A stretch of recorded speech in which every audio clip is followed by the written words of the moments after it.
Oye, ¿qué coño es esto de la pura virtud? Porque suena un poco fuerte, ¿o no? ¿Qué tal, Pedro? ¿Cómo estás? Pues ahora que ya has llegado tú me he centrado, claro. Pues vamos a ver, pura virtud es lo contrario de puro vicio. Entonces, si empecé con puro vicio, pasado 2 años dije, me voy a cambiar a pura virtud. Y me pasé a la pura virtud, ¿no?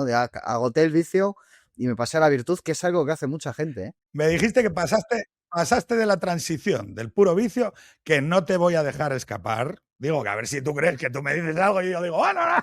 ¡Adiós! No, no. A ver, hiciste la transición, pero a mí lo que me interesa allí es, quiero decir, porque cuando uno recibe no sé, tú me vas a ayudar también con el lenguaje, con el uso del lenguaje, ¿vale? Porque Mm.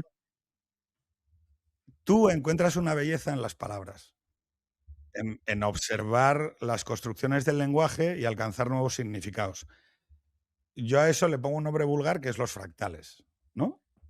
Mm. Verlo en una Sí, sí, sí. obra, en una imagen, en un encuadre, en un verso, en una poesía, y seguir avanzando o ir buscando nuevos códigos, ¿no? Guillermo, no sé si tú me oyes o tienes... Se Yo me te oyes, ¿no? escucho, pero no sé. Sí, yo te escucho. No sé si tú me escuchas o me ves. Sí, sí, vale, vale, perfecto. Sí me gustaría saber cuándo empezó tu relación, porque Pura Virtud ya creo que ya es un personaje, el monstruo final, ¿no? Es yo ya sé lo que soy, pero he Sí, andado un camino previo, sí, que a sí, sí. veces ese camino previo es el que están dando la gente. Claro, nosotros cuando ofrecemos productos acabados al espacio público, muchas veces decimos, oye, yo he descubierto que soy esto, cine y literatura. Entonces, Guillermo Arellano, más o más Arellano que más o más que Arellano. Tenemos un problema con la conexión, ¿eh? Me doy cuenta. Ya, no sé si entrar desde el móvil mientras, a ver si va mejor o qué, porque esto es A tremendo. ver, Mira que me he comprado un para, bueno, me ha mandado alguien del canal un, joder, a ver. es- hoy la técnica nos está destruyendo los dos. Pero ¿sabes lo que pasa? Que no hay enemigo que no se pueda derrotar. O sea que vamos a vencer.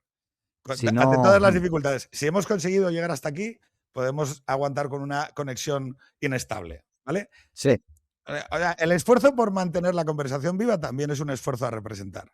Pregunta, sí, es verdad. los pasos previos a llegar a cine y a que tú entiendes que eres cine y literatura, ¿cuáles son? Claro, a ver, yo primero quería estudiar filosofía, esa fue mi primera idea.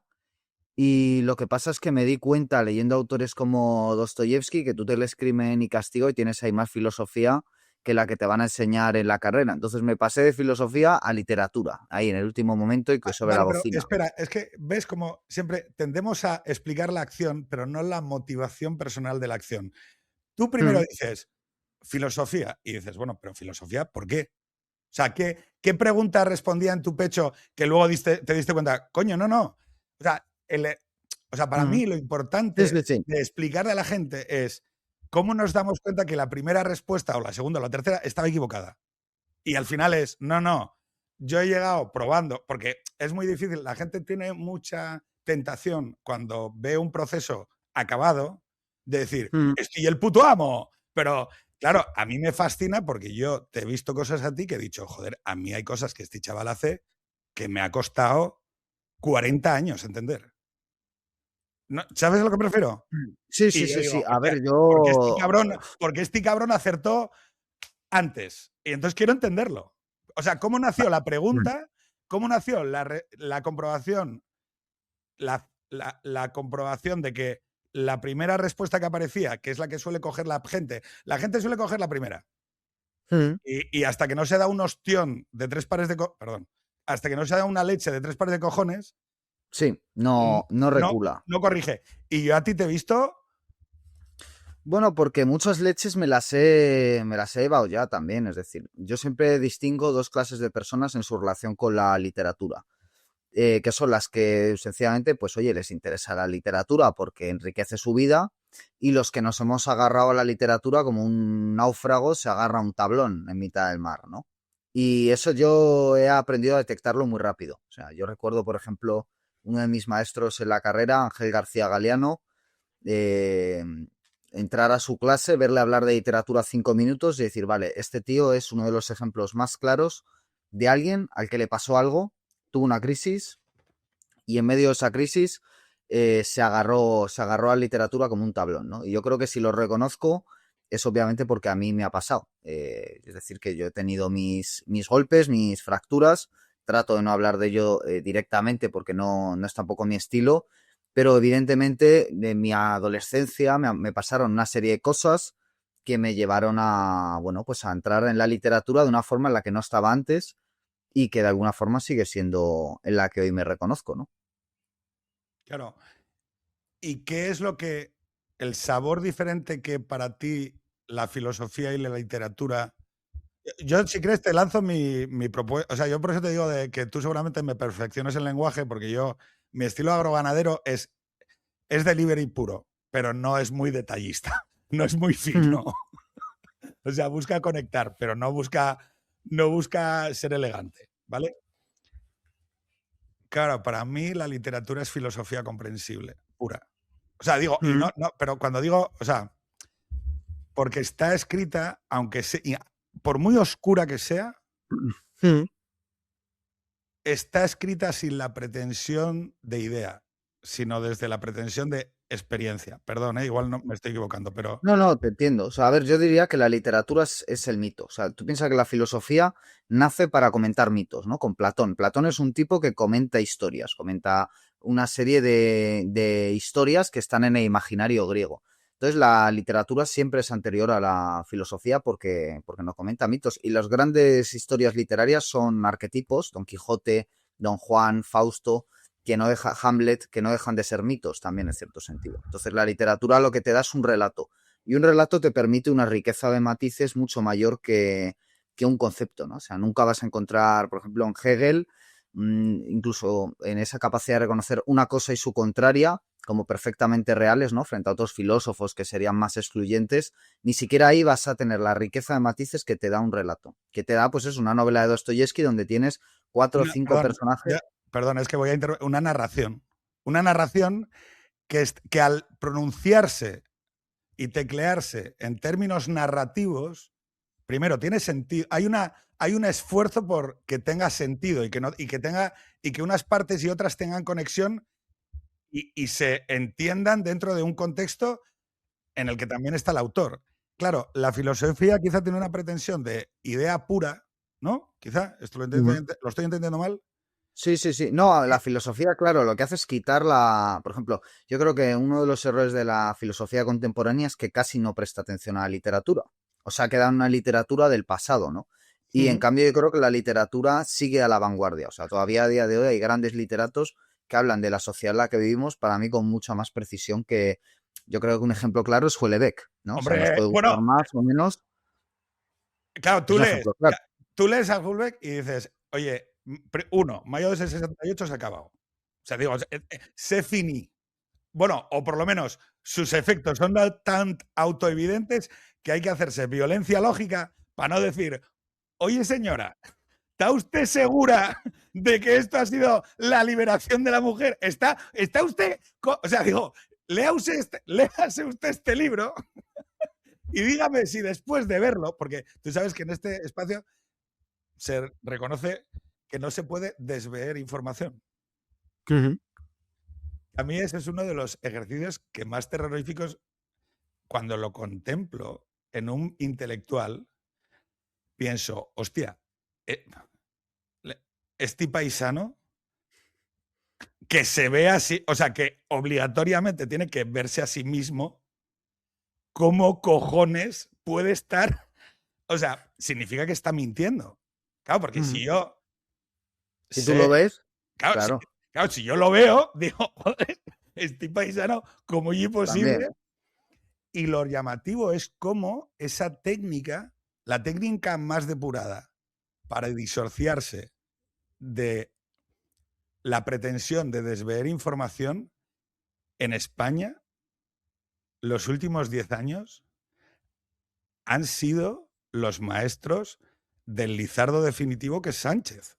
Perdón porque no quiero meter política aquí, pero No, no, tengo se que puede, decirlo. se puede. Sánchez Sí.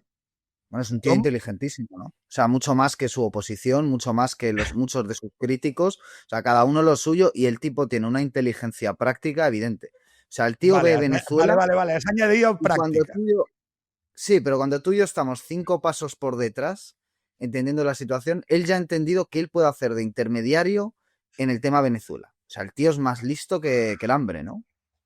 Guillermo, tú sabes que es el político que más me ha formado. Sí, sí, no me extraña. Hombre, es que si Porque, claro, comparar, yo tener. siempre digo, ¿quién es mejor, Sánchez o Rajoy? ¿Quién es mejor, Sánchez o Zapatero? ¿Quién es mejor, Sánchez o Aznar? ¿Quién es mejor, Sánchez o Felipe González? ¿Quién es mejor, Sánchez o Adolfo No, pero Suárez? no, O sea, pero no estamos puedes, hablando del pero mejor no puedes político hablar así. español de la democracia. No, pero no puedes Yo creo hablar que se así. puede discutir, ¿eh? No puedes hablar así. Sí, sí, sí, O yo lo sea, tengo no, claro, ¿eh?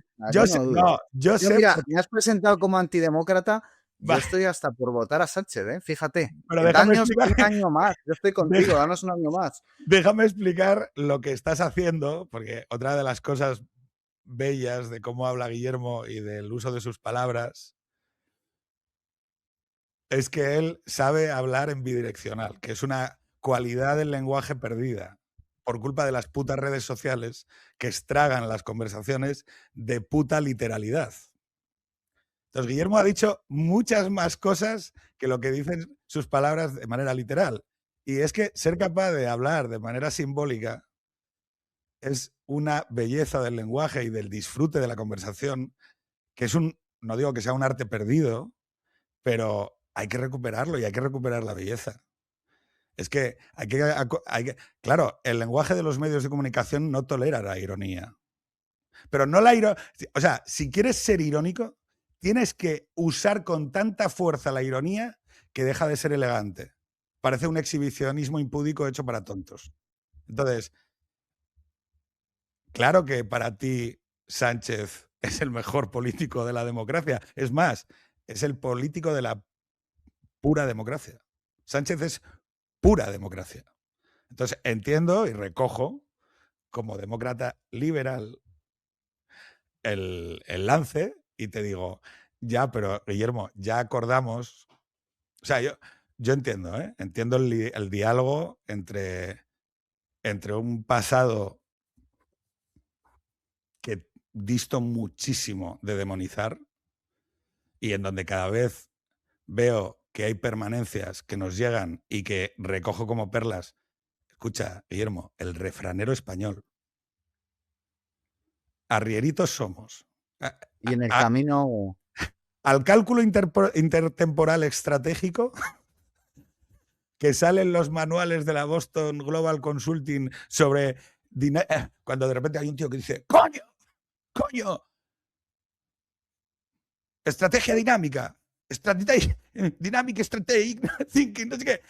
Y lo veo, lo aplico y digo, coño, si estoy arrieritos somos. y en el camino andamos, sí, sí. Entonces, creo, Guillermo, corrígeme, que también hay una belleza en lo popular, inapelable. Sin duda, sin duda, sin duda. Vamos, de hecho, eso, ahora que estoy con el tema de la gnosis, los gnósticos, yo la cosa que más me separa a un gnóstico y por la cual yo me considero agnóstico es el desprecio por lo popular, ¿no? Es pensar que solo unos pocos pueden tener acceso al conocimiento real, a la verdad, con mayúscula. Eso es lo que creen los gnósticos y ahí es donde más lejos me encuentro yo de ellos, cuando me toca estudiarlos, ¿no? Porque yo creo que no es así. Yo creo que la Claro, verdad o la puede adquirir cualquiera sin necesidad de libros, sin necesidad de una formación, sencillamente viviendo con los ojos abiertos, ¿no? Con la experiencia de lo real, o, o si no, pues no es verdad. Si no, si necesita tanta complejidad, si necesita tantas vueltas, es que no es verdad. sin hijos se puede ser sabio. Depende de la edad, ¿no? Supongo que sí. Bueno, ahí están. Hay muchos tipos de sabiduría, ¿no? También hay que decir. Es decir, no es lo mismo la sabiduría de un monje que tiene un papel que la sabiduría de un hombre que ni siquiera el hombre y la mujer yo creo que tienen la misma relación con sus hijos. Yo creo que eso es evidente. La mujer, por ejemplo, tiene mucho menos el vértigo de la muerte que el hombre. Y eso es Hombre, porque la mujer tiene un contacto con la vida. con dar de manera muy física a luz a otro ser humano y un hombre no. Un hombre tiene que buscar subterfugios, tiene que buscar, por ejemplo, un libro para, bueno, pues tener ese contacto. Y obviamente nunca lo va a lograr porque no hay nada comparable a la experiencia de dar a luz a un hijo, ¿no? Entonces hay muchos tipos de sabiduría Estás dependiendo de planteando cada una cosa, experiencia. estás planteando una cosa que para mí es una frase que he repetido muchas veces, te digo, por volver al estilo agroganadero y contrastarlo con tal. Yo digo, los hombres tenemos que construir puentes y cosas que se vean porque no damos a luz. Y en el momento en el que tú das a luz, la recolocación jerárquica de lo que necesitas, la ausencia, lo que te demandas a ti mismo producir para afirmar que existes en el mundo y que vas a permanecer, claro, cambia totalmente la relación. Pero Ujú. también digo que creo que el mundo ultraproductivo moderno separa mucho más a los padres de sus hijos de lo que lo hacía antiguamente. Es decir, esta especie de turboproductividad. Hmm. O sea, digo, está muy bien ser productivo, está muy bien generar obras, pero tener en brazos a Carmen y cuidarla y entender la temperatura de su cuerpo, a mí sí me ha dado experiencialmente sabiduría, ¿no? Y claro, cuando tú dices en el libro, para mí lo más importante de un libro es el título, porque salvo que me equivoque, tiende a estar todo colapsado y remetido en un sistema de cajas dentro del nombre. O por lo menos así me gusta pensarlo, ¿no? Ujú. Y dices, el libro, por cierto, de la editorial EAS, Por aquí lo tengo, sí, de As. Aquí de está. EAS, vale. Hijos Perdón de por la el sabiduría. spam. No, si vamos a hablar del libro. Bueno, vamos a hablar del libro y de ti, porque para mí no hay distancia. O sea, ¿entiendes que No, para no, ni mí, para mí. Eso es claro, lo que decía Walt Whitman. Walt Whitman, que es uno de mis poetas favoritos, yo que no soy sí, gran lector de poesía, decía con su libro Hojas de hierba, que cambió toda la historia de la poesía, para mí es una obra maestra, quien toca este libro está tocando un hombre, ¿no? Y yo siempre he escrito con esa vocación. O sea, si tocas un libro mío, me estás tocando a mí. Estás hablando conmigo, perdón por si a alguien le resulta repulsivo, ¿no? Pero bueno, lo de tocarme a mí no y tal. Estás hablando conmigo, ¿no? Y si no estás dispuesto a entrar a ese juego, no me leas. O sea, y aquí, claro, es un libro más breve, pero Los Deicidas, que tiene 660 páginas, hablo de mí sin hablar directamente de mis experiencias, sin meterme a bucear ahí, quizás lo haga en otro momento, de manera muy abierta, ¿no? Y hablo de cómo investigo yo las cosas, cómo las estudio yo, estoy contando cosas muy profundas también y, por supuesto siempre trato de que mis libros sean muy personales, aunque no esté contando, pues mira, me pasó tal cosa, me pasó tal otra, pero lo que estoy contando, aunque no te esté contando la experiencia, sí te cuento lo que yo he sacado de mis experiencias. No, no nada viene de la cabeza solo. oye, nos preguntan por aquí en el chat si en tu relación con la editorial has conseguido escoger tú de manera pura y virtuosa el título. Sí, el título es mío, la portada también la he llevado yo, tranquilamente, sí, sí. O sea, no me ha puesto ningún problema. Lo único que me dijo la portal es quitar el los. O sea, se llamaba Los Hijos de la Sabiduría y me dijeron, ¿no te parece mejor hijos? Digo, vale. Pero la portada, por ejemplo, también es una portada, Es que claro, bueno, yo pues lo tengo sin portada, amigo. claro, pues no, mira, por ejemplo, la portada la ha hecho mi ¿Cómo chica. es? Y yo ¡Ah! dije, Amigo, muy quiero importante, esta, ¿eh? quiero esta portada, quiero esta portada. O sea que, por ejemplo, me han permitido hacerlo. ¿Por qué dices Sí, sí. chica? Porque no es un chico ni un chique. ¿Pero por qué chica? ¿Es una chica que te acabas de encontrar? No, no, no, no dices por qué no novia o algo así. Bueno. No, Sí, o sea, bueno. pero Es no una, es. es una forma de expresarlo. Es una forma de expresarlo. Hombre, podría decir prometida, Pero pero puede sería ser como mentir una al chica público. más libre. Claro, a mí hay una cosa que me llama mucho la atención respecto de tu generación y la mía, porque tú entras dentro de esa categoría tan innoble que requiere esfuerzos ímprobos para demostrar talento, que es lo de joven. O sea, que a mí siempre es como que no me trates de joven, ¿vale? O sea, digo, yo no te trato Ujú. de joven, o sea, te trato, espero que se note como una persona de la que aprendo, pero claro, por ejemplo, una de las cosas que yo noto, ya que estamos hablando de sabiduría y de hijos, cómo las relaciones en tu generación afectivas, que para mí son el centro de mi manera de pensar el mundo, los afectos, Mm. el amor, el sexo, el deseo. Claro, para mí todo ese dibujo lleva al compromiso y a los hijos. sea, chica no es otra cosa que la posibilidad de que la otra persona, si el milagro sucede, sea la madre Mm. de tus hijos y te acompañe hasta el día de tu muerte. Es una cosa hiper seria. Perdón, Sí, perdón. pero No, no, no, mm. estoy Sí, sí, hablándote, pero estoy en, hablándote de mí. O sea, en tu generación era así con 25 años, o eso lo dices cuando ya has pasado esa etapa. Quiero decir, Lucía, porque para hablar de mi Lucía fue generación novia. en estos términos, hombre, habrá que llegar también a un momento en el que haya gente de mi generación con 40, con 50 años y se vea si finalmente las relaciones llegaron a tener hijos o no, ¿no? En Muy bien. cualquier caso, varía mucho, ¿no? O sea, a mí no me gusta que se reduzca mi forma de vivir el amor, que por ejemplo es importantísima, es uno de los pilares de mi vida de siempre, se reduzca a una generación. O sea, porque además yo particularmente en muchas cosas me siento un bicho raro en mi generación, e incluso incluido en este ámbito, e incluso diría uno de los ámbitos fundamentales de los que me siento un bicho raro es la cuestión del eros. Que decir, nunca me he sentido encajonado en ese tipo de categorías. Y pues yo, por ejemplo, todas las novias que he tenido, siempre he querido formar una familia con ellas y lo he hablado con ellas, y ellas estaban de acuerdo y la cuestión salió muy pronto. Si Claro, no se ha fíjate, podido es porque luego, con el paso del tiempo, pues la cosa no ha llegado. pero Pero fíjate eso qué se habló. paradójico el uso de tu lenguaje. A las fallecidas las tratas de novia. Sí, sí. Bueno, hombre, vamos a ver, Respeto. No, no, no. tampoco Si es que, entiendo. O sea, ahora de pronto perdón, se Guillermo, ha convertido en la sección del psicoanalista, ¿no? Pero, hombre, si quieres, te leo la dedicatoria al libro que se lo he dedicado y tú ya me dices si la llamo chica o no la llamo chica. Aquí está la dedicatoria al léemela. libro No, y digo, no me la enseñes, léemela. Pero además no me la leas, cuéntamela.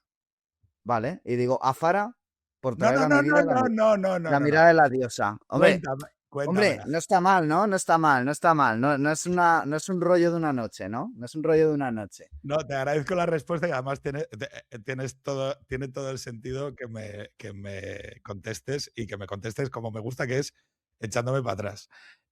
Porque hay que contestar así. Lo que es cierto y lo que es verdadero hay que decirlo y no hay que tenerle miedo a decir la verdad. La mirada de la diosa, ¿no? La que te arrodilla de repente. Que dices tú, ¿qué Ujú. coño ha pasado aquí? O sea, Claro, claro, claro. mira, eso es muy terrorífico porque tú has hablado de una cosa que es, si yo estoy haciendo un análisis retronarrativo, ¿no? Y yo estoy Mm. diciendo, mi generación, y tú no, no, si yo, Guillermo, quiero decirte una cosa, mi generación fue la que destruyó totalmente, o sea, yo te reconozco que es mi generación la que destruye totalmente los años 2000, que es Ujú. el cenit, o sea, de la disolución. Yo éxtasis, o sea, yo no sientas que lo que yo te estoy preguntando te lo estoy preguntando porque, no, si me parece que estás muchísimo más adelante que yo en infinidad de cuestiones, vamos, no te digo a tu edad, ahora incluso. Entonces, Ujú. lo que quiero decir es, y entiendo que tú has accedido a esa sabiduría que produce hijos sabios en ti a través de esa intersección entre cine y literatura que permite que muchas experiencias que yo alcanzo abrazando a Carmen, tú eres capaz de vivirlas, meterlas en ti a través del cine y la literatura. Bueno, sí, pero es que quiero decir, yo, claro, yo no, mi estilo no es contar mi vida, pero yo, por ejemplo, tengo una hermana mayor que yo, solo tengo una hermana, tiene 14 años más que yo y tiene una hija. Y la niña tiene ya 5 años y yo he sido tío desde el día uno. Yo cuidaba a esa niña por las tardes, le he dado el biberón, le he cambiado los pañales, la he llevado al parque, o sea, a mí listo, le he dado la merienda, la he traído a casa, la he tenido aquí durmiendo mientras sus padres iban a conciertos. Te quiero decir que yo eso también ha sido una experiencia de adquirir sabiduría en muchos sentidos. Obviamente, yo la primera vez que me ponen a mi sobrina en mi mano, que me cabía prácticamente en la mano, es la primera vez que yo toco un bebé. Claro, una experiencia para mí de terror. La empecé a cuidar sin que nadie me diera un manual de instrucciones, mientras su madre y su padre trabajaban, en cuanto los dos ya perdieron la baja por paternidad, y yo la había dado de comer, yo le había cambiado los pañales, había dormido, y yo la oía llorar, con el llanto este penetrante de los bebés, ¿no? Y yo decía, ¿pero por qué llora? ¿Está enferma? ¿Está mala? Yo me preocupaba un montón, ¿no? ¿Sabes? Yo decía, ¿pero qué le pasa a esta niña? ¿Qué le pasa? Y luego ya entendí que los bebés lloran, no tiene más historia. Puede estar todo bien, pero el bebé pues puede seguir llorando, ¿no? Porque ya está llorando. Y Porque eso es está sabiduría, experimentando un mundo, porque está experimentando un mundo y el mundo claro. trae soledad, trae emociones, trae miedo y hay que aprender a gestionarlo. Claro, es que hay que aprender a estar, no digo, estar. ¿Tú alguna vez has estado solo, solo, solo? Sí, y de madrugada y de con muertos en la familia y de todo, claro, sí. Bueno, y he estado solo de que te pasa una desgracia y no sabes cómo comunicárselo a los demás. Se te ha matado un amigo, por ejemplo, que a mí me ha pasado, y tú no le has contado a nadie lo importante que era esa relación con tu amigo porque tampoco tenías muchos amigos. Entonces, la persona a quien se lo quieres contar se ha matado y te quedas más solo que la una, ¿sí? Y realmente pasan los años, tienes otras experiencias, otras relaciones y eso realmente la única persona que lo sabes eres tú Sí, pero y tú sabes pero tú sabes le que el guardas otro. el secreto a tu yo al que has enterrado. Al yo que eras, le guardas el secreto de lo mucho que le dolió aquello. Y al resto de gente se lo cuentas, pues como una transmisión de información que tú sabes que no hace justicia a la esperanza. Sí, hombre, es que solos estamos todos, sí, desde el día uno. Y la tratamos de apañar como podemos. Muchas veces con una cámara y un micrófono tratamos de hablar de cosas y realmente es un grito de soledad y al otro lado es también, en cierto sentido, es otra forma de también anunciar soledad el escuchar en pantalla, ¿no? Nunca hemos estado tan solos. Yo paso por la calle, miro a las 9 de la noche, miro las ventanas y sí, ves mucha gente sola con un televisor, ¿no? Es decir, más sola que nunca. Antes esa soledad no existía. Es que se me abren 200 cajas, pero Ah, y quiero una hablar cosa de. que se me había pasado, solo una cosa que se me había pasado. Si te das cuenta, es muy interesante pensar que los escritores de ahora somos muy distintos a los escritores del resto de la historia. Y en parte es por la paternidad. O sea, difícilmente un escritor de otra época iba a escribir obra y a cambiar unos pañales. O sea, eso no se ha visto hasta hace 70 años en la historia de la humanidad. Tú piensas en Thomas Mann, en Dostoyevsky, en un montón de autores, tuvieron hijos y nunca se ocuparon de ellos. De hecho, No, muchas veces tú te fueron ves. unos O sea, padres perdona, espantosos. Guillermo, para un segundo. ¿Tú te ves? ¿Tú te ves? O sea, digo, yo no sé si tú ves. O sea, es que yo te veo, tío, y flipo. O sea, acaba de preguntar uno, ¿pero qué edad tiene? Es que tú no te ves. O sea, yo te veo, tío. Es que yo me acuerdo de verte pasar por YouTube en ese canal de colores grabado con calidad 4K y decir, ¡Guau! Buenísimo. pero él se ve. O sea, tú te ves cuando estás hablando. O sea, y la fuerza que tiene. Mm. O sea, ¿eres No sé, consciente? bueno, pues la verdad es que no, ¿eh? Porque si no, no sé, me sentiría un vendehumo, ¿no? Pero pienso siempre que estoy hablando con un amigo y no pienso más, ¿no? Porque si no, sí que te sientes un poco un vendehumo, ¿no? Creo yo. Pero eso, o sea, es interesante. Tú piensas en Thomas Mann, le interesó mucho más su obra, cualquier relato, que sus hijos. Dos hijos de Thomas Mann, que es uno de los 4 o 5 mayores literatos del siglo XX, se suicidaron. Muy pocos escritores han sido padres mínimamente asemejables a lo que hoy llamamos padres. Y obviamente eso tiene un impacto también en la literatura, ¿no? Y es algo que yo, por ejemplo, para estudiar literatura contemporánea, es uno de los temas. No sé si has leído a Nausgard, Karl Ove Nausgard, Mm. pues te va a gustar, porque él habla muchísimo de, claro, la experiencia de escribir con la paternidad. Él tiene una serie de libros que se llaman Mi lucha y habla de la sociedad nórdica, la socialdemocracia, y entonces habla de la experiencia de ser padre y la experiencia de ser escritor. Y por ejemplo, habla de la experiencia pues de llevar a su hija a la guardería y encontrar sexy a la mujer que cuida a su hija y pensar, bueno, ¿qué hago? ¿Tiro todo por tierra o no? Esta es una experiencia que no te va a contar un escritor de 70 años antes. Nos puede llamar de tú, somos mopongos, me han dicho. Yo lo de mopongo lo uso mucho también, ¿eh? ¿Ah, sí? Hombre, me lo has pegado, ¿cómo no lo voy a usar? ¿Cómo no lo voy a Bueno, pues usar? ya lo sabes, popongos. Que este Claro, chaval, claro, claro, vale, de acuerdo. esto es de la logia. No, me pregunta aquí Ernesto González qué te parece el libro de Enrique Murillo, pero déjame volver antes, o sea, déjame apuntarlo y que luego no se me pase, porque si no lo apunto, se me pasa, ¿vale?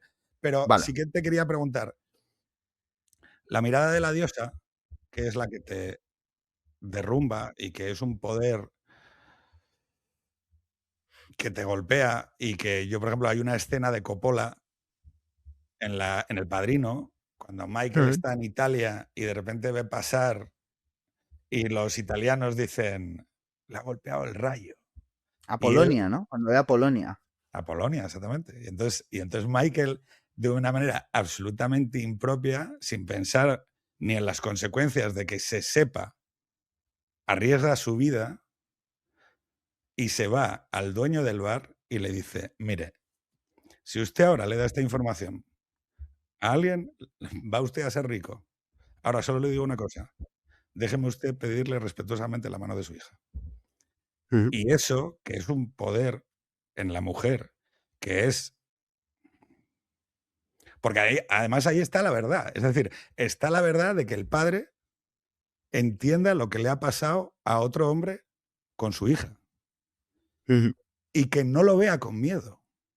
O sea, también te educa como padre, ¿eh? Te educa a reconocer el rayo y te educa Ujú. también como padre a decir, mi hija hace boxeo en Villaverde. Ujú. Y espero que no le moleste, pero hay un boxeador de 14 años, Wilson de los Jamison Reyes, que la acompaña todos los días a coger el tren respetuosamente y la deja en el tren para que llegue a casa. Porque claro, caminar por Villaverde después de la clase de boxeo, tengo que aceptar que ese también es el mundo. Ujú. ¿Sí o no? Origen y destino de la gnosis. Tú ya has Bueno, llegado a... fíjate, espera, espera, porque es que, claro, me sacas El Padrino, el cine es lo mío, y claro, ¿qué te voy a decir? Tú fíjate la historia, esa Tú parte, sabes que no vamos a llegar ni a la mitad del nada, índice, nada, ¿no? no pasa nada, es un tráiler que no llega a la peli, pero tú, es que me la has puesto cortita y al pie. Tú fíjate, nunca he podido decir esto, siempre lo he tenido en mente, voy a hacer un programa, te lo voy a resumir en un minuto. ¿Tú te has dado cuenta de que esa parte de la película es el mito de Orfeo y Eurídice? O sea, si te das cuenta, él viaja a Italia, que es una Sí, bajada al sur completamente. O sea, sí. es una parte que es casi la más simbólica de las tres Coño, películas. claro. Y canta ahí. Ujú. La canción es... Claro, él Una canción canta delante siciliana. del padre. Sí, sí, sí. Canta, que es lo que hace Orfeo. Orfeo es cantor. Eres el Y. puto amo, Guillermo, tío. O sea, No, no, no, no, no. Y entonces, claro, él ve a Eurídice, que Eurídice en el mito es una ninfa, la más bella de las ninfas, a la que pica una víbora y se va al infierno. Y obviamente él primero ve a Eurídice, que es puramente lo que se ve en Dante Alighieri, en Los Files de Amor. O sea, la literatura, lo primero que te va a decir es que el amor llega por la vista. Eso te lo dice también Ovidio en su Arte del Amor. Y cómo se va a Polonia, se va por la vista. O sea, lo último que ves, cómo Apolonia salta por los aires, que sería más o menos lo que vería Orfeo cuando en el inframundo, sacando a Eurídice, se dio la vuelta y la vio, ¿no? Porque Orfeo, ya se sabe, baja al inframundo a por Eurídice, Hades le dice muy bien, llévatela, porque Orfeo la convence, un poco como al padre, ¿no? Con sus argumentos, y dice, lo único, no te gires para verla. Entonces, Orfeo la saca del infierno, va andando, ¿no? Y se encuentra solo con un sonido, mientras va sacando a Eurídice, que es el latido de su propio corazón. O sea, él va escuchando a ver si ella sí, le sí, sigue o no, sí, sí, y sí. solo oye el latido de su propio corazón. Y aguanta el latido de su propio corazón hasta llegar al umbral. Y en el umbral se da la vuelta y la Y la mira, ¿no? pierde. Y la pierde como la Y la pierde pierde. Michael, que después de eso vuelve a Estados Unidos Es y se la convierte hostia, Guillermo, básicamente ¿eh? en un tipo frío, Es la... hierático, psicopático. O sea, ahí es donde se transforma. Se transforma. Hay dos transformaciones de Michael. Una, cuando tiene que defender a su padre y le enciende el cigarrillo, no sé si te acuerdas de esa escena, al florista, ¿no? El Sí, florista. sí. Y otra, esta, ¿no? Son dos escenas en las que entiendes todo el Michael que viene después en toda la saga, ¿no? Que es un tipo frío, ¿no? Y es muy interesante ver El Padrino desde la óptica matrimonial, porque la 2 tiene momentos que parece una película de Ingmar Bergman, Sí, de crisis matrimonial. Y la uno sí, acaba sí. con una imagen durísima, ¿no? Que es Diane Keaton y Al Pacino con de pronto una frialdad matrimonial tremenda, ¿no? O sea, no, es un retrato muy potente de la vida matrimonial también y de la familia, por supuesto, El Padrino. Claro, yo no he vivido eso. Entonces,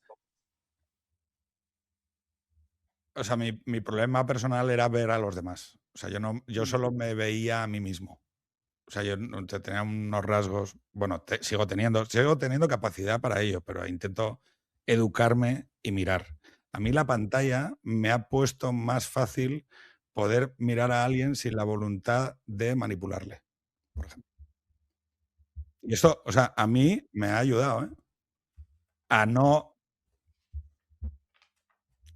claro, a no querer que me veas de una determinada manera. Bueno, Ujú. sí, hacer mi teatro, pero no tengo tanta capacidad para joder tu percepción sobre mí. O, es raro, ¿no? Ante una pantalla soy más capaz de decir la verdad porque no estás justo delante de mí y no estoy queriendo mentirte o manipularte como si me pasa cuando hasta hace muy poco ejercía la mirada y era como ¡boom!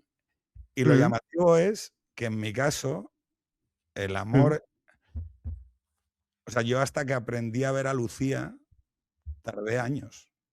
Y eso, o mm, sea, porque a veces mirar, bueno, lo primero que tuve la suerte es que la viera a ratos. Tuvimos una relación a distancia de 6 años y medio y entonces era capaz de ir probando el veneno a sorbos. Sí, yo también he pasado por ahí. Es otro tipo de experiencia. Bueno, pero, Por pero el, a veces permite que, como la vacuna, ¿no? te El permite ir, desear. Te permite desear, porque para desear tienes que distanciarte, ¿no? En cierto sentido. Y eso en la convivencia también hay que saber hacerlo, ¿no? El de pronto desear cuando ya no es sencillamente una relación a distancia, no es una relación eventual, sino que estás en convivencia, ¿no? Pero claro, es que tú piensas que antes que hablábamos de la soledad cómo se soluciona, ¿no? Pues se soluciona con deseo. O sea, con eros, precisamente. No solo con ágape, con filía, que son los tres tipos de amor, sino con eros. El eros es lo que vincula todas las cosas. O sea, tú estás solo cuando sientes que no estás vinculado con nada. Si nada te vincula, más que tu cuenta corriente y tu DNI, o sea, si tú solo eres miembro de la sociedad porque tienes un DNI y porque pagas unos impuestos y porque tienes un contrato de trabajo, estás más solo que la una. dilo, Porque nada de eso y porque votas. y porque votas, que es bueno, eso no te obligan tanto como a lo otro, ¿no? Pero estás más solo que la una. Realmente, si tú no te vinculas, que eso yo creo que es lo que falta, porque ya no hay un contexto social que te empuje a vincularte, si tú no te vinculas, estás solo. Entonces hay que aprender también a llevar el deseo hacia algo. Es decir, que el deseo, como la sabiduría, como la belleza, no sea un fin. No lo es. Nunca lo va a ser. O sea, si tú eres muy sabio a nivel intelectual, pero eso no baja a ninguna parte, y yo he conocido muchos escritores que son así, y eso también me ha puesto en guardia. Conocer a alguien a quien admiras, a quien has leído sus libros, dices, joder, qué persona más interesante. Y luego lo conoces y ves que no se aplica nada. Que puede estar todo el día hablando de virtud, de ética, y luego no se aplica absolutamente nada. Que es un vanidoso, que es un tío con el ego inflado, que lo único que quiere son tías, que se cogerse un pedo, tal, que yo los he conocido. Por supuesto, he acabado en muy buenos términos con ellos. Eh, pues realmente eso no sirve para nada. La sabiduría solo sirve si te vincula más a los demás. Si tú además puedes ofrecer esa sabiduría a tus seres queridos. Y la sabiduría, la primera de todas, es ignorancia. Yo creo que un gesto muy cariñoso con alguien, cuando alguien te viene con una duda, con un problema, y tú lo primero que le dices es, mira, yo no sé cómo arreglar esto, pero estoy contigo. Entonces ya estás compartiendo sabiduría en el fondo, porque le estás diciendo realmente lo esencial, que es, voy a estar contigo. Eso es Ah, realmente lo que sabes. O sea, lo importante no es tener ahí un manual sobre cómo arreglar la situación, sino lo que sabes, que es voy a estar contigo. Y eso es ¿Cómo mucho cojones más. sabes eso? Perdona, o sea, vale. Es que no quiero, o sea, Canal Pura Virtud, el libro, pero necesito entender esto. O sea, yo esto que acabas de explicar, necesité empezar a dar conferencias por toda España, empezar a hablar delante de 200 chavales, semana sí, semana también, Hmm. irme con el coche a distintas ciudades y notar la necesidad de la gente de respuestas concretas y entender que el efecto halo, que el efecto de que tú estás arriba en un púlpito, hace que te creas que puedes dar una respuesta y y que de repente un chaval levante la mano y te preguntan una cosa delante de 200 personas y tú, que ya es muy listo y que ya es el puto amo, y hombre, joder, tengas los cojones de hablarle desde arriba y lanzarle una respuesta de no de lo que tiene que hacer. Pero ¿sabes qué pasaba? Que luego volvía al hotel, me metía 2 rayas y un atracón y luego vomitaba. Y ese proceso reflexivo de volver a casa y confesárselo a mi mujer, también he entendido por qué no hay mujeres curas. Porque ¿sabes qué tienen que hacer las mujeres? Ok. Perdón, no, no lo tienen que hacer. ¿Sabes qué poder tiene la diosa con la que estás acostado todos los días en la cama?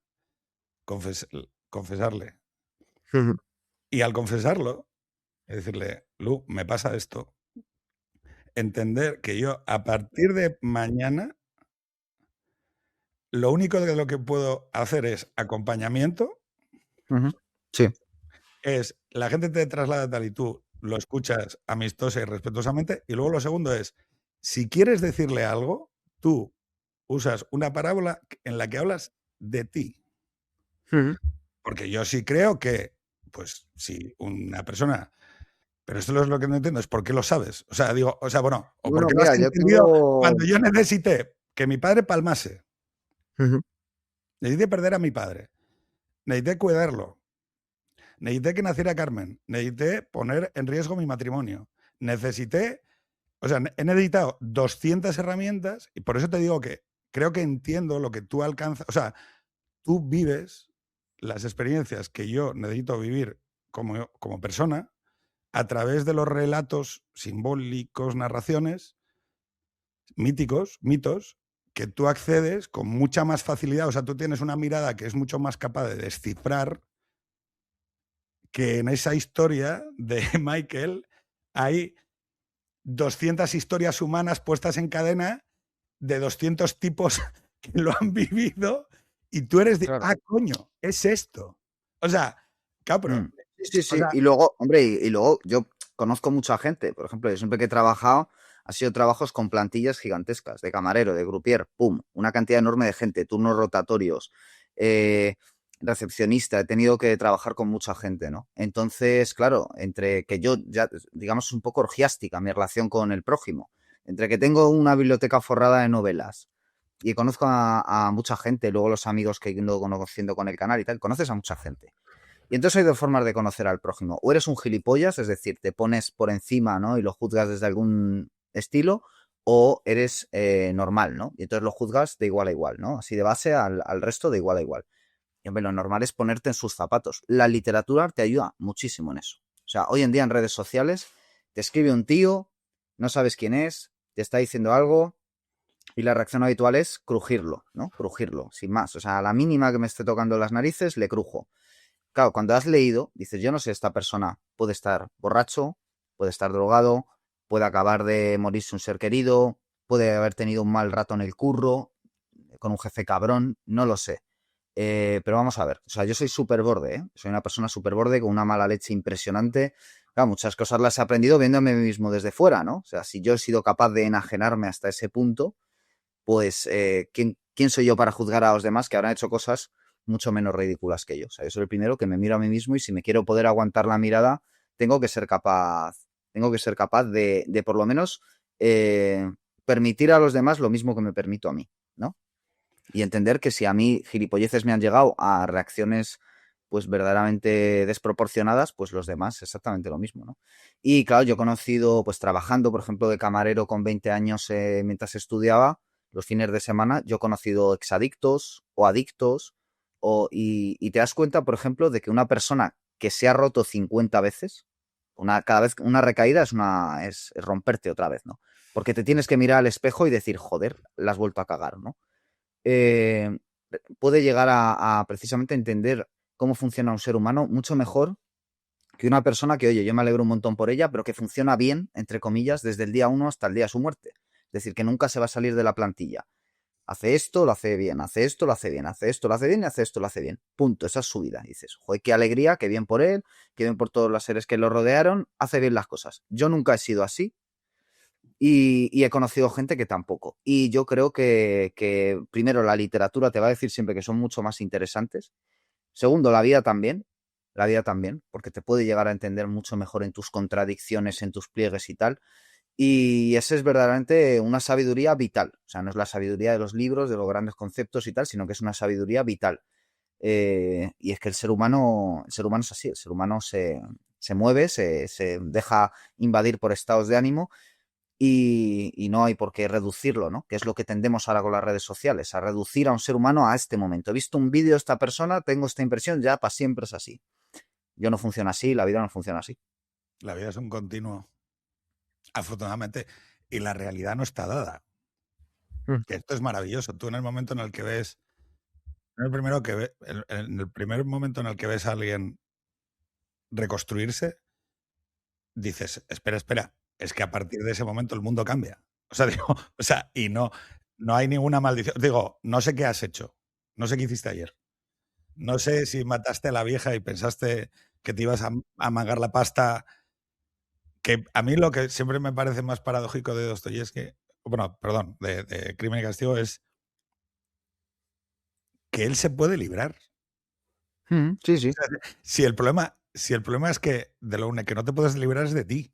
O sea, y que dicen, no, yo tengo que pagar el precio y a partir de ese momento lo pago el coste, pago las consecuencias de mis acciones y es a partir de ese momento que puedo salir para adelante. Hijos, gnosis, origen y destino. Es que sí que me interesa. O sea, no, es que, o sea, Sí, me sí, abres sí, sí, sí. 200 cajas y prefiero que tengamos 10 conversaciones a que se nos esquive esto que va sobre hijos de la sabiduría, origen y destino de la gnosis. Primero que me definas hijos y luego que me definas hijos en relación con la gnosis, que requiere también que me expliques y que nos expliques a todos qué es la gnosis. Claro, hijos de la gnosis. Hijos, ¿por qué? Porque tú ¿qué relación tienes con tu madre? Tú reconoces que has salido de su cuerpo, que has salido de su carne, que cada átomo de tu ser estuvo antes en ella, ¿no? La sabiduría es eso. O sea, la sabiduría, como el Espíritu Santo de los cristianos, es una sustancia que va mucho más allá de la superficie y que uno reconoce que ya lleva dentro. O sea, es el famoso conocer y reconocer, ¿no? La anamnesis platónica. Cuando tú conoces algo, en realidad lo estás reconociendo porque ya lo llevabas dentro de ti. De hecho, todas estas personas que nos vamos encontrando en la vida, todos estos libros, todas estas experiencias, tomámonos la idea de la manera más o menos metafórica, cada uno como quiera, pero tú ya las llevabas dentro. Es decir, cuando tú dices algo aquí en una conversación que yo ya había pensado, pero no había verbalizado así, y según tú lo dices, yo lo voy entendiendo, estoy reconociéndolo, porque yo ya lo llevaba dentro. Y si yo no lo hubiera llevado dentro, no lo habría podido reconocer. Y cuando, por eso Por eso, uno perdón, leyendo, por eso nace. Perdón, por eso nace y entonces ya es reconocible con una entidad de hijo. totalmente. Y pasa a tener su propia autonomía, porque ya pasa a otros. ¿No? Totalmente. ¿La madre qué es al final? Sí, sí, la madre es una matriz. O sea, la madre es uno, materia y dos, matriz. Esto es así etimológicamente. Y las palabras que hablábamos al principio, primero, el acto de confesarse, que antes lo mencionó, es importantísimo y viene por las palabras. Y viene una tradición que en el fondo es gnóstica, que es la tradición de Agustín. O sea, Agustín es el primero que escribe en toda la literatura occidental unas confesiones, ¿no? Y Agustín era un gnóstico de formación. Es que es la leche. O Y es el sea, primero que te saca un libro que se llama así, Confesiones. Y luego ya tienes en el Renacimiento a un tal bueno, Petrarca. pero explica qué son las confesiones. Sí, bueno, las Confesiones es la obra biográfica No, de San no, no, Agustín. no, no, no, no, no digo. O sea, pregunta, ¿no es un poco paradójico estar contándole a Dios quién eres? Como si no. Sí, como si No, no lo pero ¿qué es lo que supiera. hace? ¿Pero qué es lo que hace? Dice, no, sí. O sea, Dios estará diciendo, bueno, te estará oye, pero, macho, ¿tú crees que no sé? ¿Tú crees que no te conozco, colegón? O sea, digo Sí, yo sí. que estás confesándote a ti mismo. Sí, no, total. No, Bueno, no, esto no se lo sé, dieron no lo cuenta. sé, no lo sé. No, no, si es que esto es el psicoanálisis. O sea, esto es Sigmund Freud, que dice, oye, y si a esta gente en vez de medicarla, la tumbamos en un diván, que me cuente sus movidas y yo le hago algunos comentarios para que se vaya dando cuenta de algunas cosas que veo yo desde fuera, y esto está ya en la literatura. O sea, el primero que lo hace es San Agustín, que obviamente él fracasa en su intento de meter todo el conocimiento en una concha, ¿no? Es lo que le dice el niño. Esto es como querer meter aquí el mar, ¿no? O sea, esto es imposible, amigo. Tú lo que tienes es que empezar a mirarte a ti mismo. ¿Qué sabes de ti mismo? Conócete a ti mismo, que es lo que decía el oráculo de Delfos, que obviamente es el lugar básico de la gnosis en el mundo griego. Esto San Agustín lo sabía, que él, antes que cristiano, fue maniqueo, que es una de las sectas gnósticas más importantes o grupos gnósticos, y él escribe estas confesiones donde él cuenta su periplo hasta la fe. Y él básicamente lo que te va a contar ahí es todas las recaídas que ha tenido como adicto al sexo, que diríamos hoy, etcétera. Y esto, por ejemplo, es un libro que no fue inmediatamente reconocido como si otras obras de San Agustín. Se entendió mucho mejor en el Renacimiento, que hay un renacer gnóstico con Petrarca. Petrarca, y esto lo cuenta uno de los capítulos del libro, Petrarca se va al Monte Ventoso se lo sube con su hermano y se lleva las confesiones. Y cuando está arriba, abre las confesiones y le sale, sin tener que buscarlo, un pasaje que dice, San Agustín, subimos a las montañas en busca de algo cuando lo llevamos dentro de nosotros mismos. Eso lo lee allí Petrarca, en la cima del Monte Ventoso, que mientras iba al Monte Ventoso, Petrarca y su hermano se cruzan con un pastor que dice, ¿a dónde vais? Y dice, ahí a subir a la montaña. Y dice, ¿pero por qué? ¿Se os ha perdido alguna oveja? No, no, por gusto, vamos por gusto. Y el pastor debió de pensar, estos dos son gilipollas. O sea, Son ¿cómo mongolos. que por gusto? ¿Cómo que por gusto? Pero Claro, ¿qué ahí hay nace, ahí que no esté aquí?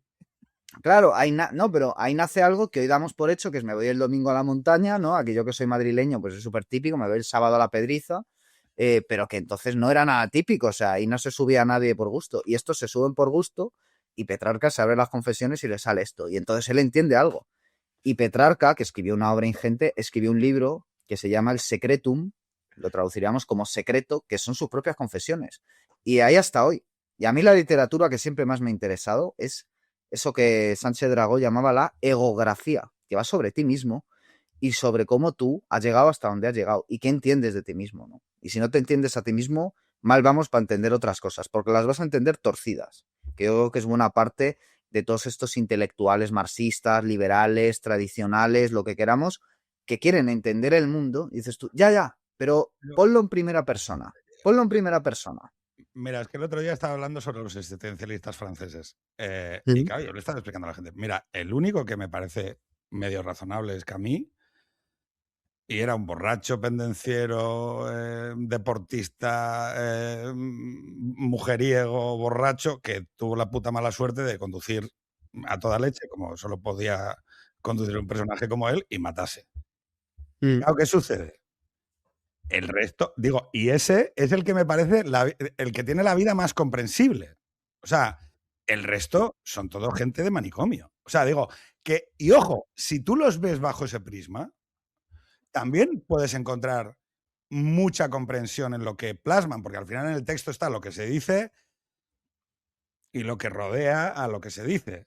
Entonces, claro, no, hay que separar la obra de la vida. No, hay que consumirlas conjuntamente, ¿vale? O sea, y entonces, de esa síntesis salen cosas maravillosas. Foucault, si no te entiendes la vida de Foucault, ¿me puedes explicar el panóptico de Bentham, amigo?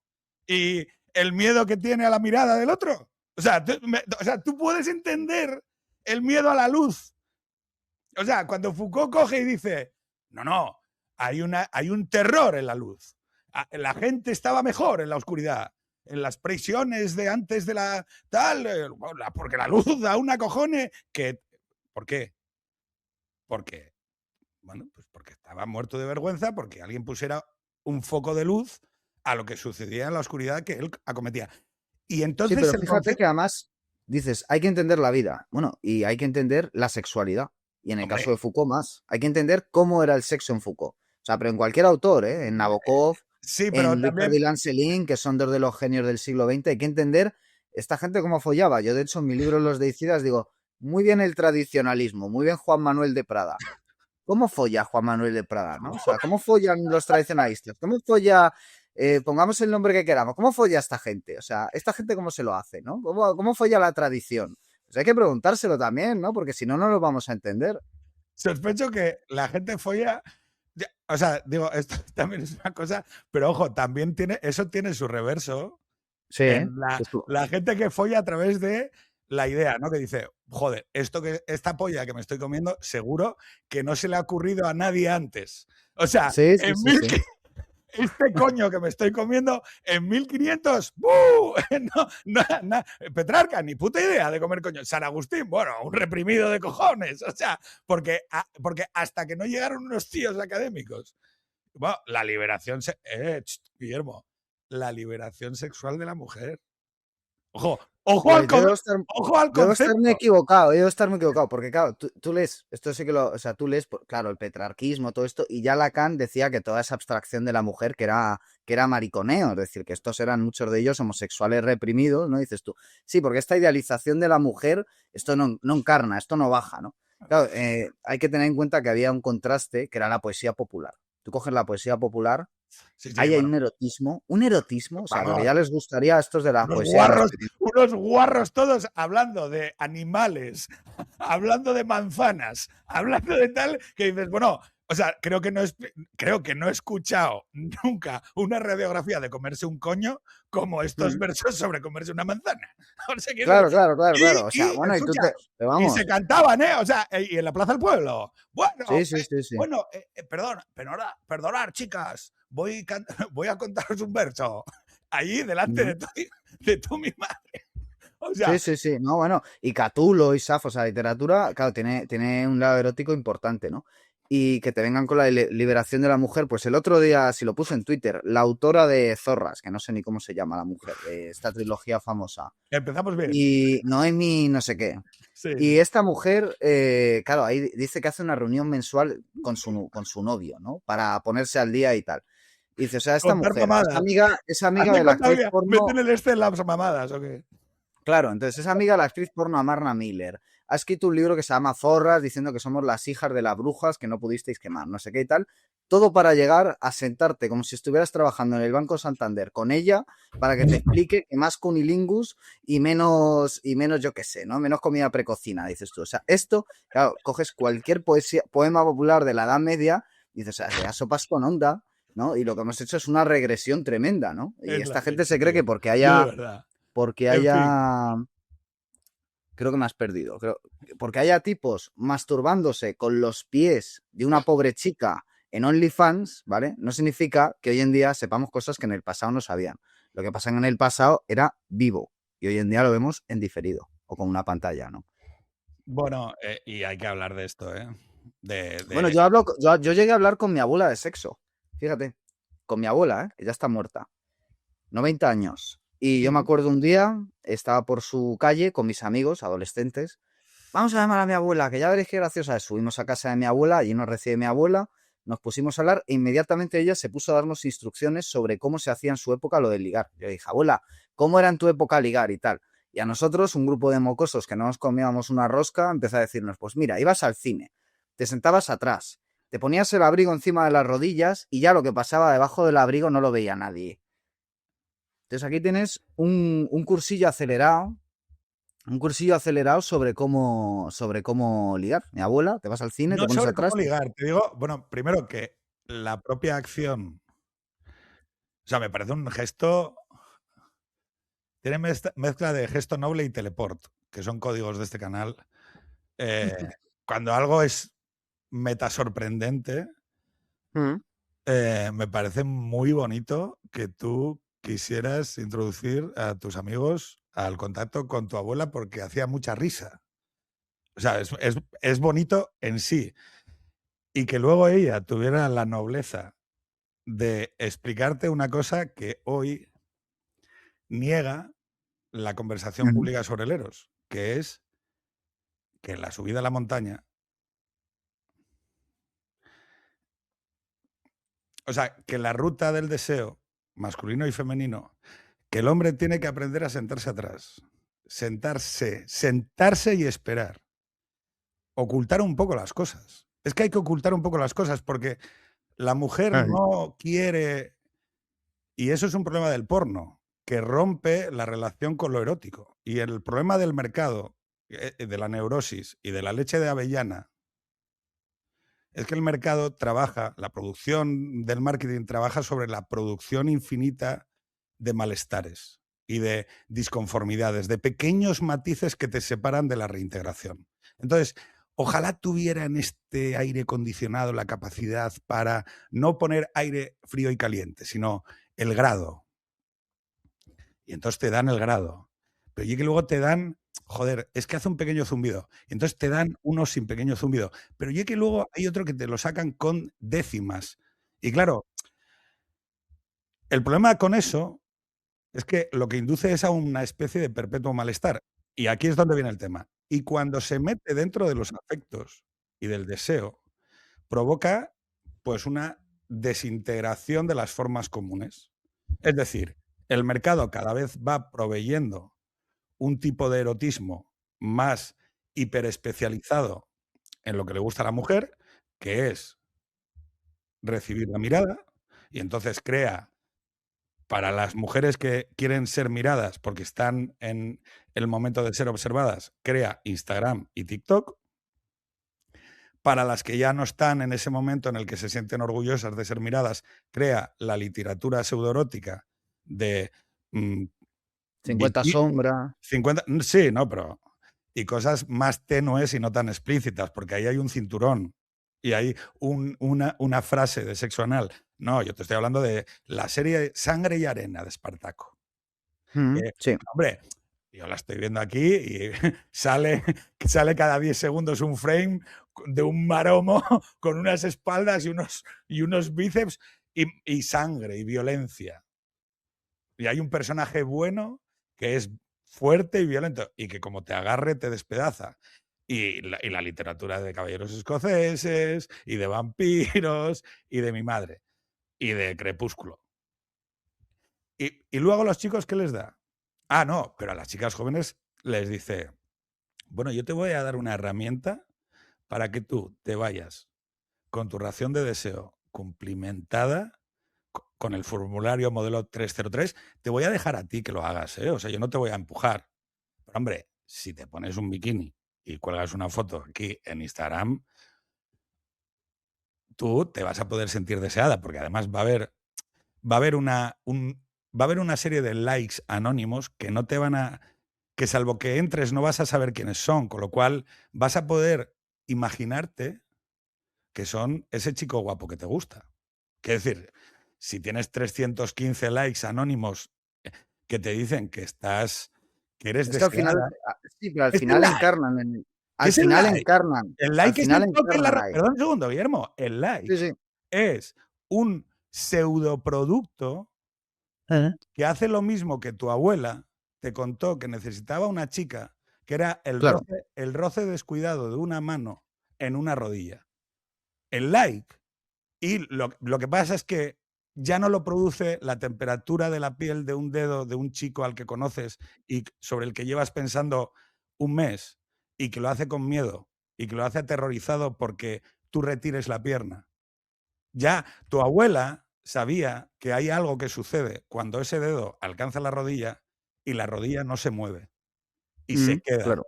Porque entonces empieza un baile oscilante, precioso, que habla de cómo los dos deseos empiezan a bailar una danza muy larga que, ojo, que lo que es más terrorífico es que como discurre al lado de un precipicio, se camina lento y con miedo. ¿Qué es lo que pasa Sí, qué es lo que pasa con la pantalla? Que, que no hay miedo. Y a entonces, ver ¿qué si al hay? final tiene que Groserías. bajar. O sea, yo creo que tiene que bajar de la pantalla y acaba haciéndolo, ¿eh? Y yo creo que la cuestión es que hemos cambiado el like por el cortejo. Y entonces ya no entendemos el cortejo. O sea, es parte de esta ignorancia moderna que es juzgar la época pasada sin haberla entendida, ¿no? O sea, antes la mujer sufría un proceso de cortejo. Ahora ya no. Ahora la mujer puede, por ejemplo, quedar a cenar con un tío y decir si esa noche se acuesta con él o no. ¿Quién decide? Ella. ¿En base a qué? A lo que ella quiera, a su nivel de deseo, a dónde quiere llegar con ese chico, a qué imagen le quiere dar, pero la decisión es de ella.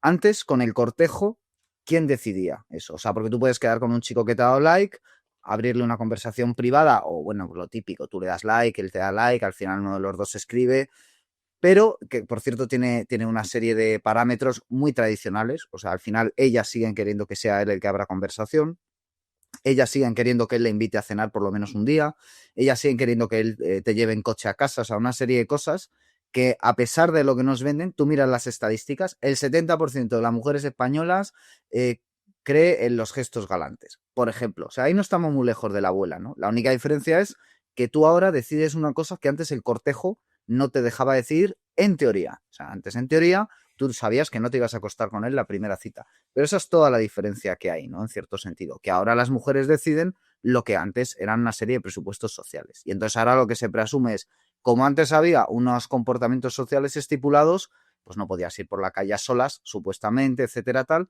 en los primeros contactos, pues antes no se follaba. Pero es que la paradoja es que ahora sí se puede, en principio, follar con mucha más libertad, se supone, pero primero las limitaciones materiales siguen estando ahí, donde vives, tienes compañeros de piso, vives con tus padres, etcétera. No es fácil porque tienes igualmente unas condiciones. Igual antes, a estas edades, ya tenías un piso para ti. No lo Ujú. sé, ¿eh? Pero eso también habría que verlo. Pero bueno, lo que quiero decir con esto es que las cosas que no son tan fáciles, ¿no? Que Mira, preasumimos que antes era mucho más difícil y que no tiene no, por qué ser así para que no. nada. Pero vamos, no tengo ninguna duda. Porque también, yo, por ejemplo, en esa construcción del deseo, la diosa requiere un sacrificio y una atención. Es decir, requiere tiempo. ¿Cuál es el mayor sacrificio? ¿Cuál es la sustancia insustituible? El tiempo de tu vida. Si tú le das tiempo a alguien, le estás dando algo que no puedes comprar ni con kilos de oro. O sea, mira, llevamos una hora. Esta hora no va a volver. Y yo me voy a morir. O sea, entonces lo respeto. Primero, agradecerte que estés aquí hablando conmigo un viernes. Y segundo, respeto también a la gente que nos está viendo. ¿Sabes? O sea, porque nos están dando algo que no vuelve. Entonces, el problema que tiene cuando tú quieres establecer una relación o quieres llegar a ver a la diosa, porque es que la diosa también emerge, ¿eh? O sea, digo, está, pero tú dices, surge con la mirada, pero también hay que aprender a mirar, ¿eh? Y para aprender a mirar, a veces hay que dedicarle tiempo a la mirada. Y este para mí es otro de los grandes problemas. Sucede todo en un lapso de tiempo tan corto que vuelvo todo mucho más tecnos y menos artístico, menos poético, menos eres menos capaz de narrarlo, porque sucede todo tan rápido que no hay espacios para que lo reintegres, para que lo dialogues, para que lo para que lo integres en ti como una experiencia. Todo es productividad. O sea, voy a definírtelo, es, ¿qué significa follar? O sea, ¿qué significa follar? O sea, cuál es el no, es que, y entonces ella decide si follar sí o no. Ya, pero ¿qué? ¿Qué es? ¿Una contable? ¿Es KPMG? O sea, entonces vamos a éxito. O sea, es cómo tengo que llegar a follar, porque es que follar es el hecho. No, igual el hecho es descubrir a la diosa. Es descubrir si estás dispuesto a sacrificarte por ella, o por él, o por lo que sea, o por la novela. Ujú. O sea, si Sí, eres, sí. o sea, si eres capaz de matar un año de tu vida para producir un hijo, sea el hijo que sea. O sea, Sí, sí. ¿cuánto tiempo has tardado en escribir Hijos de la Sabiduría, Origen y Destino? No porque, me da igual que me digas una semana, porque ahora todo el mundo tarda 10 años en escribir las cosas, pero ¿cuánto tiempo has tardado en atreverte a parir esto? Hombre, leyendo sobre el tema, años, ¿no? Muchos años, por lo menos desde que conocí a Ignacio Gómez de Liaño, que es mi maestro, es la otra persona a la que le dedico el libro. Años, él es el mayor investigador en España de la gnosis y el primer contacto con la gnosis fue a través de su libro El Círculo de la Sabiduría, ¿no? Años, que también mola mucho tener maestros y decir, en mi vida voy a poder escribir este libro, ¿no? Ya está escrito. El maestro ya ha escrito el libro, ahora vengo yo y hago otra cosa, más modesta, más humilde, para otro tipo de público, quizás más divulgativa, pero otra cosa. ¿Qué Pero a aprendizaje? partir de ahí, ¿Puedes pararte un segundo y volvemos al sí, meta? Has dicho dos maestros. El primero, aprendiste a ajá, proteger tu vida interior, de la consolación de la filosofía de Boecio, la torre interior. Oye, ¿con qué ladrillos construyo mi torre interior? Y tú has dicho, oye, yo pongo aquí mortero y pongo granito en forma de cine y literatura. Y eso ujú, construye mi torre interior para afrontar la desolación de la vida, porque lo he visto en otros. Y de este segundo maestro, de Ignacio dices. sí. Pues fíjate, a Ignacio yo empecé a leerlo, como a tantos otros, por mi interés por la novela española contemporánea, de ahí pasé a su obra ensayística. El primer trabajo que yo pude hacer de libre elección en la carrera lo hice sobre una novela de él, que se llama Musa Paul, y una de Italo Calvino, que se llama Las ciudades invisibles, hacía una comparativa. Y un día voy por la Gran Vía, por la calle Montera además, y me lo encuentro. Y hombre, le paro y digo, ¿es usted Ignacio Gómez de Liaño? Y dice, sí, joder, pues que sepa que le admiro mucho. Yo era entonces muchas menos habilidades sociales, me ponía muy nervioso hablando y tal, en primero de carrera. Y al poco, justo de haber hecho el trabajo, y en ese momento le entra una llamada. Yo ya me iba, como diciendo, ya le he dado la brasa a este hombre que tendrá cosas mejores que hacer, me voy. Entonces me para y me dice, no, espera un momento, contesto a la llamada tranquilamente y me pregunto después de colgar. ¿Y mi último libro lo tienes? Digo, no. ¿Te parece si un día quedamos, te vienes a casa y te lo doy? Digo, vale. Y a partir de ahí, pues una amistad. Yo le he hecho, por ejemplo, la mudanza, que él tuvo unos años después, se tuvo que mudar con toda su biblioteca y tal. Yo le hice la mudanza, le ordené la biblioteca, todas estas cosas. Y claro, ya no solo es el conocimiento de sus libros, también es el conocimiento de la persona. Las personas somos muy imperfectas. Yo he tenido muchas personas, bueno, no muchas, varias personas a las que he querido tener de maestros. O sea, igual que cuento algunos que sigo considerando maestros, podría contar otros cuyos nombres no voy a dar porque sería mucho más mal educado.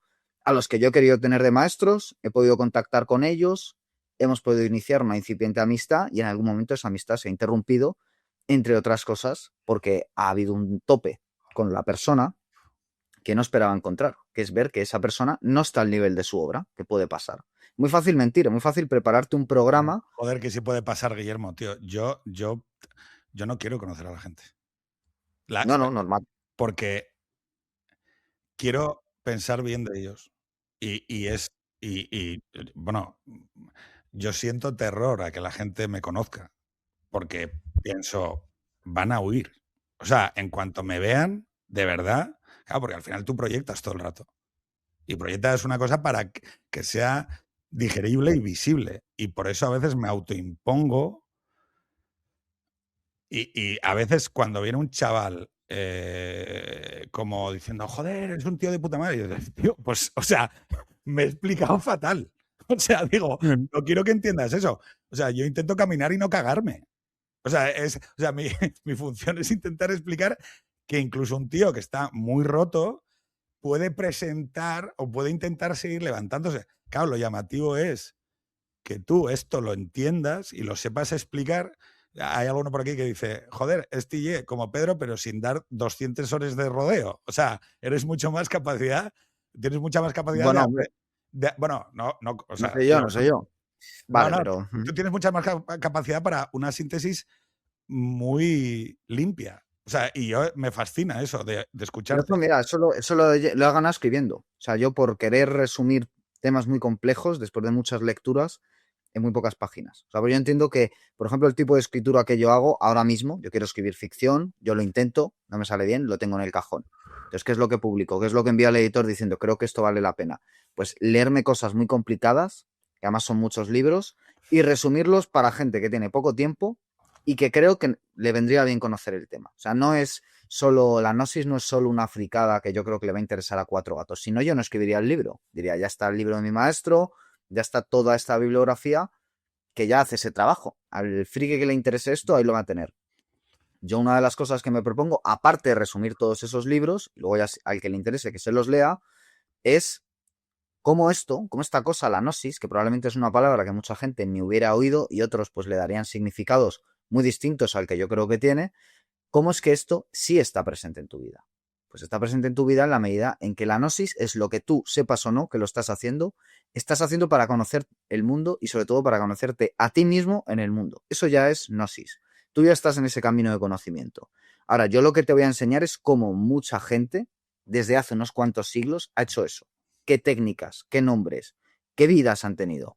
Y han tenido vidas muy extravagantes. O sea, los gnósticos, unos fumaos, unos frikis. O sea, ríate tú de la contracultura. O sea, la contracultura son unos petardos. Si tú comparas al más loco de todos, Timothy Leary, padre del LSD, del consumo en Occidente, tal. O sea, un friki absoluto si tú lo comparas con gente como Simón el Mago, como Ramón Llull. O sea, pero vamos, se quedan Jacob Beme, un zapatero loco ahí escribiendo en alemán, inventando la lengua alemana. Un zapatero que era semianalfabeto, inventa el alemán tal y como lo conocemos, inventa la filosofía alemana tal y como le reconocen Hegel y muchísimos otros, y le prohíben durante 10 años publicar un libro ahí en su pueblo y el tío sigue haciendo zapatos y quedando con cabalistas, o sea, una cosa que dices tú, Bueno, es ríete que de no la quiero que me abras contracultura. todavía lo de la literatura oscura, porque es que como ya bajemos por ese rabbit hole, sigamos arriba y te digo, conocimiento nacido de la experiencia, yo diría. O sea, si mi mentalidad agroganadera, la gnosis, digo que tiene un nombre como muy extravagante, pero es conocimiento verdadero, o sea, conocimiento verdadero nacido de la experiencia, ¿no? Claro, y al mismo tiempo tú dices, pero bueno, ahí está Sofía, ahí está, hay una diosa también. Hay una diosa que merece sacrificio, que merece nuestro tiempo, que está presente en toda la... Bueno, dime tú, ¿por qué Sofía? Porque Sofía también es una referencia, ¿o no? Sí, sí, no, totalmente. Bueno, Sofía, tú fíjate que cuando Dios crea el mundo, según muchos relatos, no está solo. O sea, no dice, y Dios creó el mundo, ¿no? Y Dios crearon el mundo, sería la traducción. Se corrige porque en la traslación se corrige y porque se quiere simplificar.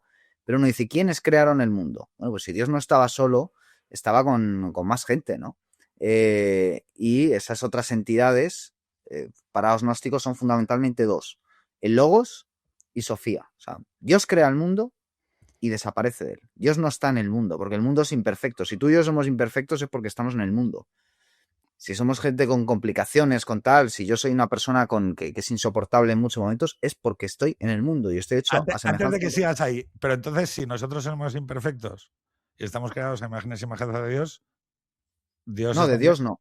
No, no, de Dios no. Estamos hechos a imagen y semejanza, o sea, estamos hechos con la materia, con los materiales de este mundo, que es la caída. O sea, este es un Pero mundo ¿y en caída. Cristo? Pero entonces Cristo que... Bueno, perdón, es que no, sigue, No, no, sigue no, no, tú. no, no. Perfecto, porque Cristo es el Logos. O sea, hemos dicho Logos y Sofía. O sea, si Dios está a su movida. Dios creó el mundo con su vacío. Y O dijo, sea, vete tú a tu...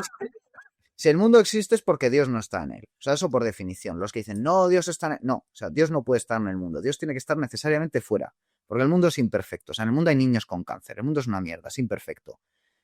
Dios no puede ser responsable de los niños con cáncer. O sea, yo no soy católico porque yo no puedo creer que la misericordia de Dios tenga un hospital con una zona dedicada a niños con cáncer. Lo siento. Las explicaciones de un católico para convencerme de eso, para mí no son suficientes. En No es todo el... caso... Pero ¿acaso no es el dolor? Perdón, ¿eh? ¿Acaso? Bueno, yo por lo menos he experimentado que el dolor, el dolor permite que miremos. Sí, Permite pero abrir eso la para mí mirada. está más masoquismo. O sea, a mí ya cuando No, nos no, metemos no, en no, las no, no, no, virtudes del no, no, dolor, no, no, no, no, no, estamos no, en no, el no, Marqués no, de no, no, no, Sade, no, ¿no? porque el dolor es un, el dolor es una experiencia completa, no, el dolor no existe en Si no te sí. digo que no, pero No, no el pero de los niños. déjame explicarlo, No el porque de si no, los niños, déjame Pedro. No el explicarlo, de los porque niños. si no, Hay muchos tipos de dolor, bueno, ¿no? pero No el de los niños. déjame explicar. Sí. A mí se me muere mi mujer y yo voy a vivir desgarrado. ¿Pero por qué? Porque ha sido un ser de tanta belleza en mi vida, o sea, felicidad, alegría, amor y dolor en la ausencia es un conjunto. O sea, no existe un dolor puro, existe un dolor. No estoy equilibrando el yin y el yang. O sea, no estoy diciendo eso. Ojalá vivir en un mundo que tú has descrito antes, de un chaval que viva y que vaya haciendo todo lo correcto y que, oye, ame y tal, y palme diciendo, ole. No creo que el dolor sea necesario para ser sabio. Lo que digo es que, como Schopenhauer, oye, ya que el dolor existe, puede Ujú. llegar a tener sentido. Sí, sí, sí, eso te lo compro. Vale, ya Totalmente, está. totalmente. Pues No, ahora, no, totalmente. reconciliada la Sí, conversación sobre el dolor, porque sí, sí. porque evitar el dolor se puede, ¿eh? Tú empieces a tomar éxtasis y heroína y, oye, te vas de este mundo y sin No, y haber no sentido. solo eso. También hay que saber qué nivel de conocimiento quieres extraer del dolor. A lo mejor a mí ir al dentista y decirle, no, mire, hoy no me ponga anestesia, que esto yo quiero sentir. A lo mejor me da un conocimiento de la hostia. No lo quiero. O sea, ahí yo abrazo la técnica totalmente. Por favor, dentista, écheme un poco más de anestesia que yo se la pago, ¿no? O sea, eso lo tengo clarísimo, ¿no?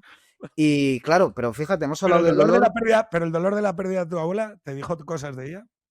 No, de hecho, recuerdo perfectamente el funeral, que fue un funeral, perdón, una misa funeral católica, no porque ella fuera especialmente creyente, sino por convención, ¿no? Uno tiene un vacío y te dice, viene un cura y te dice, oye, ¿quiere que hagamos una misa?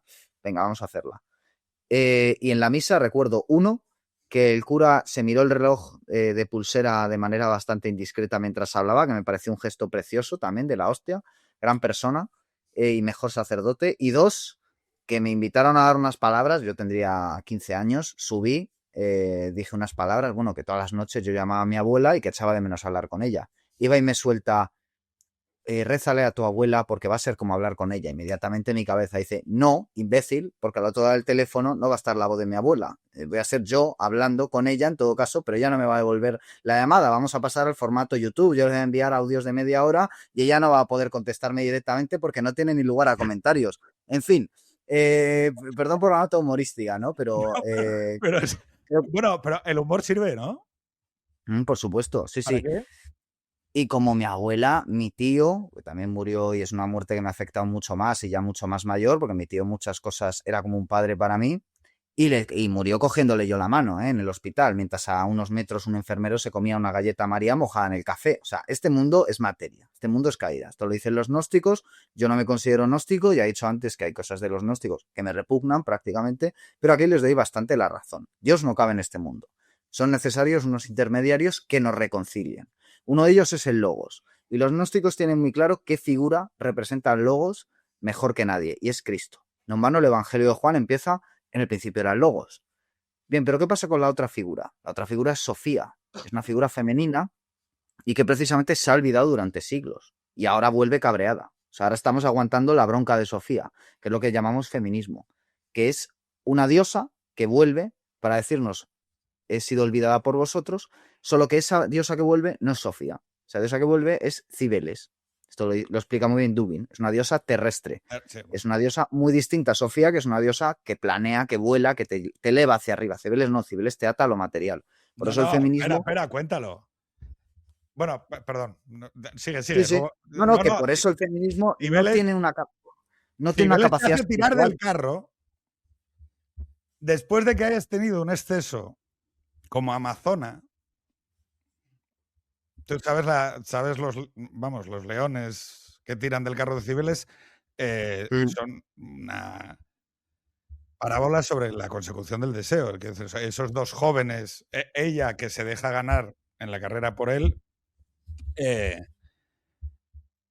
acaben corriendo por los montes de Grecia, entren en el templo porque les cae una tormenta, echen un polvo justo a los pies del templo de la diosa Cibeles, ella toma conciencia y dice, oye, vamos a hacer una cosa, como sois animales, que no habéis retenido vuestro deseo, primero vamos a convertiros en animales, vais a ser dos leones.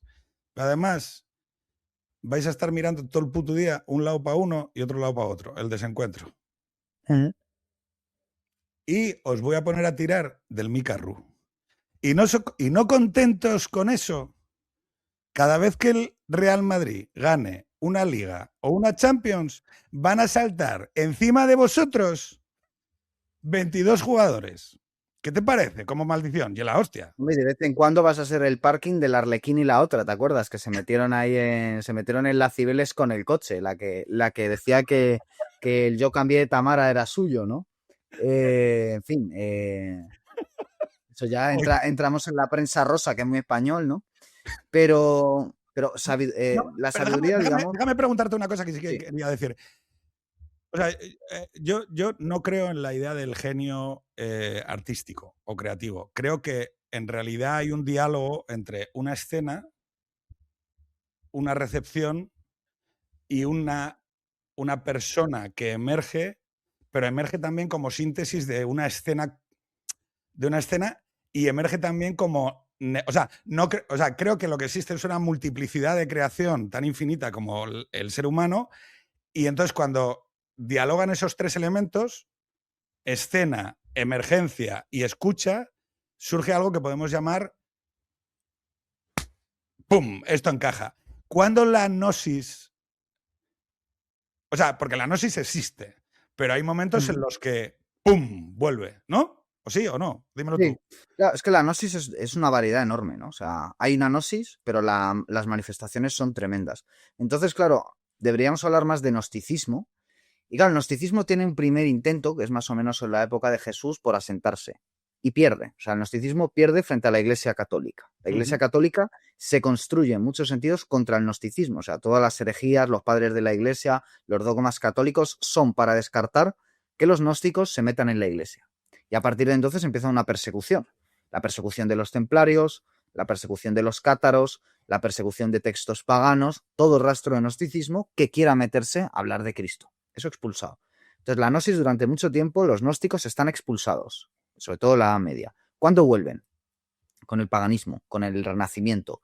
Cuando una serie de artistas, de pensadores, Marsilio Ficino, que traduce a Platón, que traduce a el Corpus Hermeticum de Hermes Trismegisto, con Miguel Ángel, que aunque no lo traduce, lo está pintando en cierto sentido, cuando ya no estamos en la lógica de hay que esperar, cumpliendo una serie de mandatos, a morir para ir al cielo, sino que vuelve la lógica gnóstica, que es la sacralidad se alcanza en esta vida. O sea, tú tienes que, desde este plano en caída, desde este mundo imperfecto, hecho por el demiurgo, no por Dios, que esta es una creencia gnóstica, tú tienes que ascender hacia Dios. Frente a la idea católica, que es Dios, Cristo, ha bajado, te ha absuelto y tú lo único que tienes que hacer es cumplir con lo que te decimos, ¿no? Entonces, a partir de ahí hay un retorno gnóstico que provoca revoluciones científicas, otra forma de entender el universo. Newton, Descartes, filosóficas, políticas, la Revolución Francesa, la Reforma Protestante, todo eso son un retorno del pensamiento gnóstico según lógicas secularizadas, desacralizadas, y a día de hoy todavía estamos en esa lógica. Con la técnica, con Silicon Valley, yo detrás de todos estos procesos veo una misma forma de pensar gnóstica. La física cuántica, ¿no? La física cuántica es una gnosis moderna. Solo la pueden entender los científicos de la física cuántica, ¿no? Salvo cuando quieren darnos alguna conferencia para que los tontos lo entendamos. Eso es pura gnosis. Eso es exactamente lo que creen los gnósticos que ocurre con la historia de Jesús, de Juan el Bautista, con los evangelios, que tienen una segunda lectura que no todo el mundo va a pillar.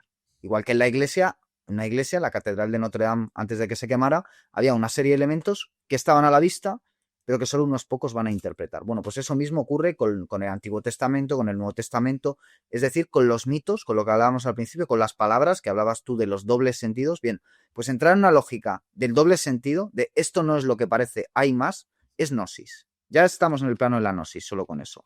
Ese Hay elemento posibilidad, es puramente la entrada de Guillermo. la gnosis. En el momento en que alguien asume, Espera vale, esto es que lo que no, está escrito, pero esto significa espera que no muchas sé cosas. qué ha pasado, que se te ha congelado No, la imagen.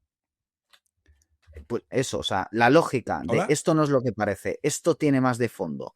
Esto para entenderlo Nada, no hay ningún hay problema que, porque está, o sea, ah, nos hemos juntado se dos ha que ido. no tenemos. Sí, te has ido un poco ¿Se ha tú. ido? Sí, un poquito.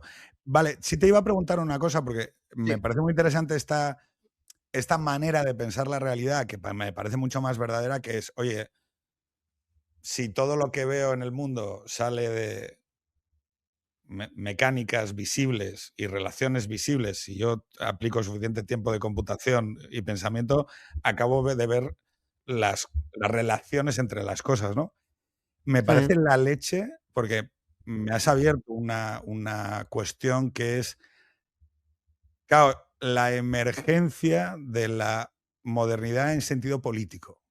O sea, que yo no sé cómo la quieres describir, sino como la emergencia también de la ideología. O sea, digo, vamos a asumir, o sea, antes de la ideología la gente tenía la moral. Y Mm. para estructurar de manera colectiva la moral tenía la conversación de la iglesia y entiendo que de la gnosis, ¿no? O sea, ¿te lo he Sí, sí, entendido no, mal? totalmente. No, Vale. totalmente. Y de repente la gente acaba desarrollando una cosa que llamamos ideología, que es un poco rara. O sea, digo, si tú la piensas un minuto es como, ¿eh? Porque parece tal diseñada para separarte de la moral. O sea, es como una especie de. No, no, es una. O sea, tú la ves como producto y tú Mm. ves que tiene una. O sea, tiene una emanación de la moral evidente, pero al mismo tiempo distorsiona el criterio de el principio de realidad sobre la acción moral. O sea, es una cosa rarísima. Y yo supongo que de ahí viene la conclusión de los críticos de la modernidad que dicen, ojo, esto nos mete en un callejón. O sea, esta manera de dialogar en la polis alrededor de algo como la ideología, pero tú al mismo tiempo dices, eso es gnosis. Es lo que, o sea, lo que no consigo cuadrar, Sí, sí.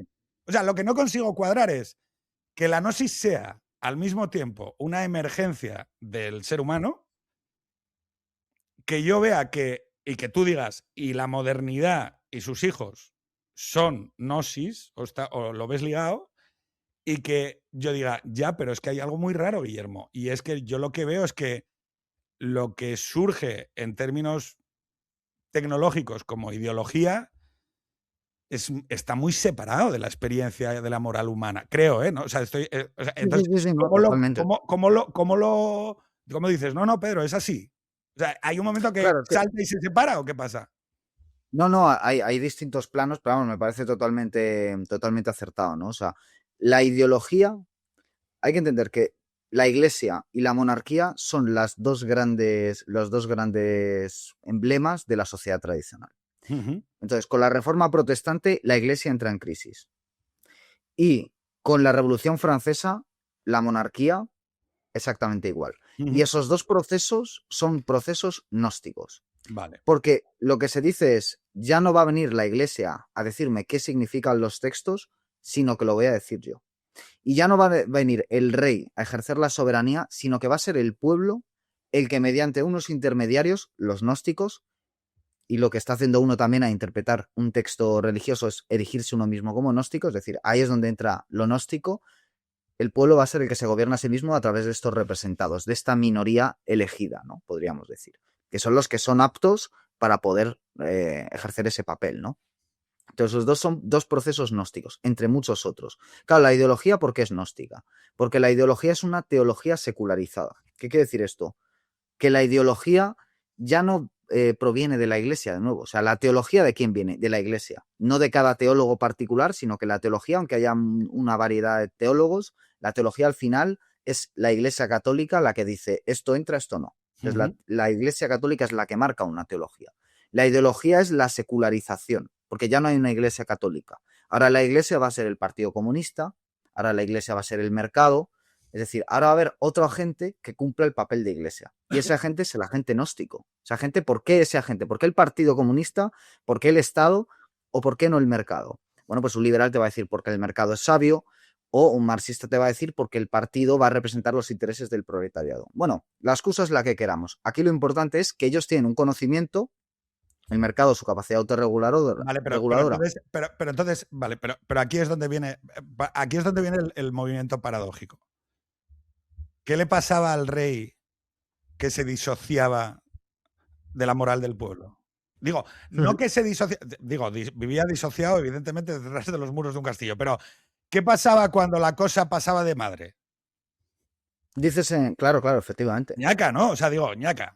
Llega Sí, Tocqueville y pero dice, llega Tocqueville y dice, no, no, en un país de pequeños propietarios, esta gente no tiene por qué andar matando al rey. Y luego George Washington hace una cosa increíble, que es renunciar a ser rey. O sea, digo, o sea, yo creo que o sea, fíjate, o sea, yo digo, oye, en George Washington renunciando voluntariamente al poder absoluto, hay un acto de belleza poética. O sea, hay un acto de esperanza. Lo llamativo, no lo sé, igual lo estoy reinterpretando o tú lo puedes poner con tus palabras, pero lo llamativo es que el Partido Comunista sigue vivo. O sea, no conozco ningún rey, no conozco ningún rey que después de haber matado 60 millones de personas y el capitalismo, después de haber producido innumerables enfrentamientos, guerras por recursos, su puta madre, no conozco a ningún sistema que hubiera sobrevivido. O sea, lo que me parece paradójico es, hay un momento que toma conciencia de sí mismo. ¿Cómo le acreditas tú? Se disocia, ¿no? O sea, ¿se eleva hacia otro sitio o qué hace? ¿Cómo se soporta a sí mismo? No, has puesto un tema clave que es el del el regicidio. O sea, al final, antes había un problema en el mundo tradicional, el medievo, por ejemplo, en Occidente, y a nadie se le pasaba por la cabeza matar al rey. De hecho, uno de los primeros que pone la idea del regicidio es español. O sea, es en la escuela de Salamanca, donde nace la idea de, bueno, pero si el rey es el justo, lo vamos a matar. Porque quede Entonces ya claro, está. o sea, no digo que lo vayamos a hacer, digo que igual decimos que o sea, que es una manera de avisar. Yo también aviso, yo también hago mucho esa advertencia. Ojo, cuidado, porque yo hay temas que considero sagrados. Entonces, no me Claro, parece claro, mal, claro. es mejorar el acuerdo. Ujú. Pero entonces sí, Claro, claro. perdona. No, no, no, no. Entonces, claro, o sea, estamos hablando de que cuando ya se pronuncia la idea de Francisco Suárez de que el rey es una figura que se puede eliminar de la ecuación si el rey deja de cumplir con sus funciones, ¿quién está decidiendo si el rey cumple o no con sus funciones? Ya no es la lógica del rey es la encarnación de Dios en la tierra directamente, sino que, no, no, yo mismo puedo ser el intermediario entre Dios y los hombres y decidir si el rey está o no cumpliendo con, con su papel, ¿no? Entonces, claro, luego dices, George Washington renuncia a ser rey. ¿Por qué? Porque ya la sociedad norteamericana ya nace en la lógica del mundo moderno. O sea, la sociedad norteamericana, a diferencia de la europea, no tiene que hacer esa transición, ¿no? sino que ahí sigue. Bueno, también porque mata todo lo anterior, literalmente. Claro, claro, O claro, sea, claro. Es la digo, nueva Atlantia. dice, oye, voy a dejar este territorio como un solar. Oye, hay unas cosas ahí marrones. No te preocupes, sé que eso hacemos así, rías, y queda limpio esto. Mira, el Edén. Claro, claro, claro, claro. O sea, lo quitan totalmente de, ¿no? Lo quitan de en medio y un nuevo inicio. Un nuevo inicio. Hacemos como que aquí no había nadie antes, acabamos de llegar. Y esto es literalmente lo que Francis Bacon, que era otro gran gnóstico, llamó antes de que existiera la Nueva Atlantia, ¿no? Vamos a llevar a cabo la Nueva Atlantia. ¿Ponemos un rey en la Nueva Atlantia? No. ¿Por qué? Porque no creen en esa lógica. No creen en esa lógica. Saben perfectamente que ese rey no viene de una sangre azul, no viene de un linaje. George Washington no va a ser rey porque su abuelo fuera rey, porque su tatarabuelo fuera rey. No, esa es la vieja lógica. George Washington es rey porque tiene unas capacidades para ser rey. Entonces a eso ya no se le puede llamar rey, se le va a llamar de otra forma. ¿Cómo se le llama? Pues no lo llegan a llamar así, pero realmente la figura que encarna George Washington es la del César. O sea, Sí, George Washington es mucho más. el Un general, César el que líder un de rey. hombres, el Claro, caudillo. pues ya solo esa diferencia viene a marcar el que en la Roma cesarista no había iglesia y en el mundo monárquico sí que había iglesia. Entonces, ¿qué es lo que nos estamos quitando en medio? Aquello que lucha teológicamente contra la gnosis.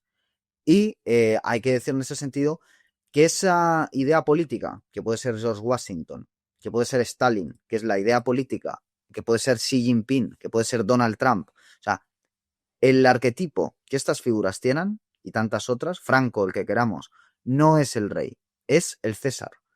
Y ese César a su vez viene de algo mucho más antiguo que es Egipto. La gnosis siempre va a Egipto, incluso antes de Egipto va a los fenicios, no vamos a entrar ahí.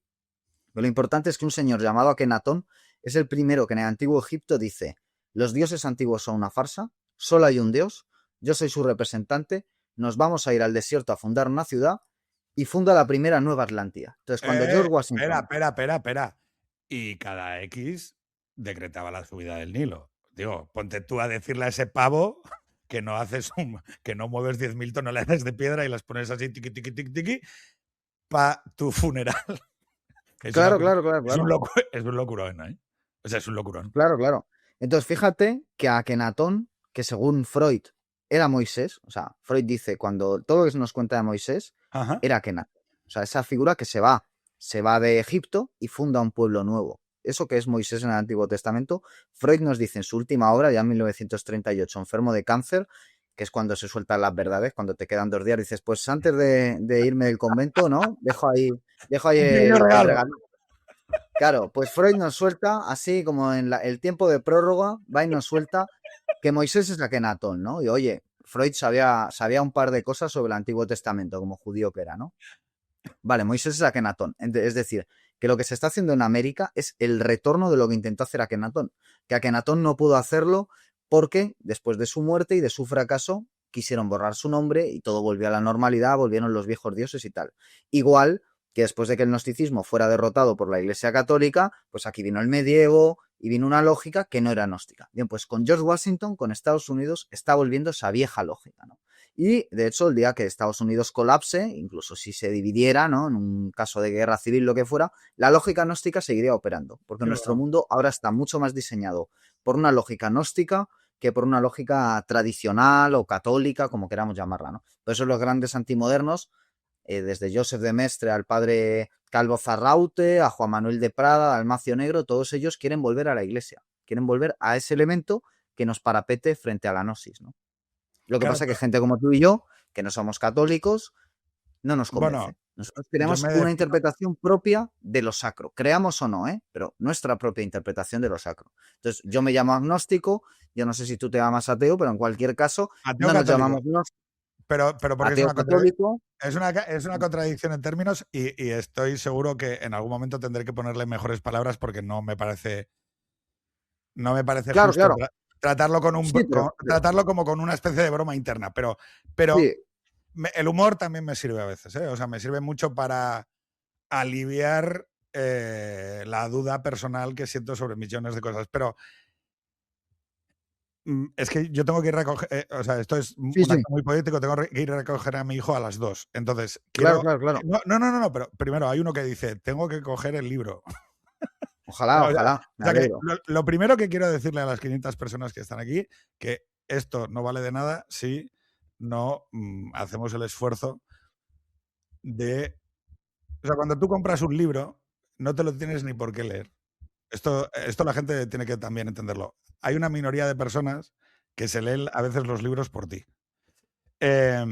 Y el mejor regalo que le puedes hacer a una persona de la que disfrutes de su conversación durante una hora, ya léete el libro. Por eso tú vas a una conferencia y al final, oye, has estado una hora y media escuchando a una persona que te ha ayudado a ver de manera mejor el libro y entonces dices, me compro el libro y ya está. Yo ya he ido a la conferencia, me lo doy por leído. No digo que el Mm. tuyo no se lo lean, ¿eh? No, no, Digo, no, no. digo Lo entiendo. Sí, sí, que me que parece yo que funciono igual, ¿eh? Yo funciono que, igual. que comprar los libros me parece también una manera, un gesto noble de Sí, devolverle a alguien un esfuerzo sincero. Y yo lo que detecto en ti, y te lo digo de verdad, de corazón, es un esfuerzo sincero.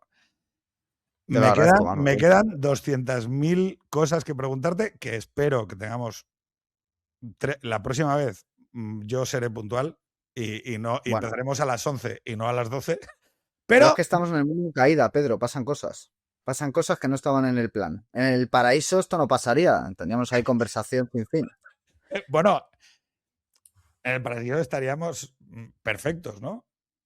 Claro, claro, claro. Ya, pero entonces, Para ¿de qué empezar coño por vamos a hablar? nosotros. Pero entonces, Guillermo, ¿de qué cojones vamos a hablar? Yo es que, yo también te digo, no, ahí está todo perfecto, inmutable. Bueno, chico, pues es que tampoco tengo muy claro, entonces, digo, no soy, digo, es que yo Bueno, hay igual algo no que... se habla, igual solo se canta, o solo se toca música, o solo se pintan cuadros, no lo sé. Igual no hace falta ya ni hablar, ¿no? Quién sabe. El lenguaje también es otro intento de volver ahí con el uno, ¿no? Con Dios.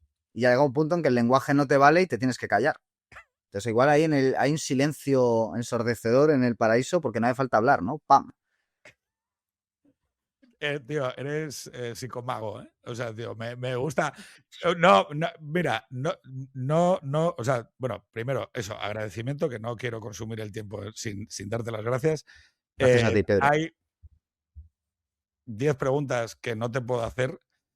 Te pido que te comprometas con nosotros a volver otro día, bueno, a que nos veamos mañana si tienes tiempo en lo del despertar y a que me digas que te comprometes con nosotros y con la gente que te ha puesto aquí comentarios que no te he podido leer y que les pido disculpas, pero es que me lo quería quedar para mí, chicos. ¿Yo qué queréis que haga? O sea, yo tenía ganas de tener esta conversación. Eh, Nada, cuando tú quieras, ya lo sabes. Yo vuelvo encantado y muchísimas gracias a todo el mundo que lo ha visto y no a ti, digas Pedro, por... eso porque te cojo por la mano. Nada, nada, nada. Yo cuando tú quieras. No digas eso que te cojo por la mano. Solo te digo eso. No digas eso que te cojo por la mano. Chicos, Sí, sí, sí. acabáis de ver una mezcla entre Crónicas Bárbaras y Extremo Centro. Chavales, Morante, Guillermo, muchas gracias. Y todo el mundo a comprar Los Hijos de la Sabiduría de la editorial EAS, que está en Amazon o en alguna librería. Está en Amazon, se puede pedir en librerías. Yo recomiendo sobre todo pedirlo a la editorial, que va a ser lo más rápido y lo más ¿Vale? seguro, pero como sé que es un coñazo, Amazon, Vale, no, librerías, pero llega déjame colgar perfectamente. déjame colgar el link y así lo ponemos en aquí está, editorial EAS. Y entonces os pongo el link aquí en el chat y luego lo ponemos en la descripción de editor. Lo ponemos en la descripción del YouTube. Te lo Guillermo, agradezco un montón, Pedro. un verdadero placer. Igualmente, Chavales, amigo. Morante.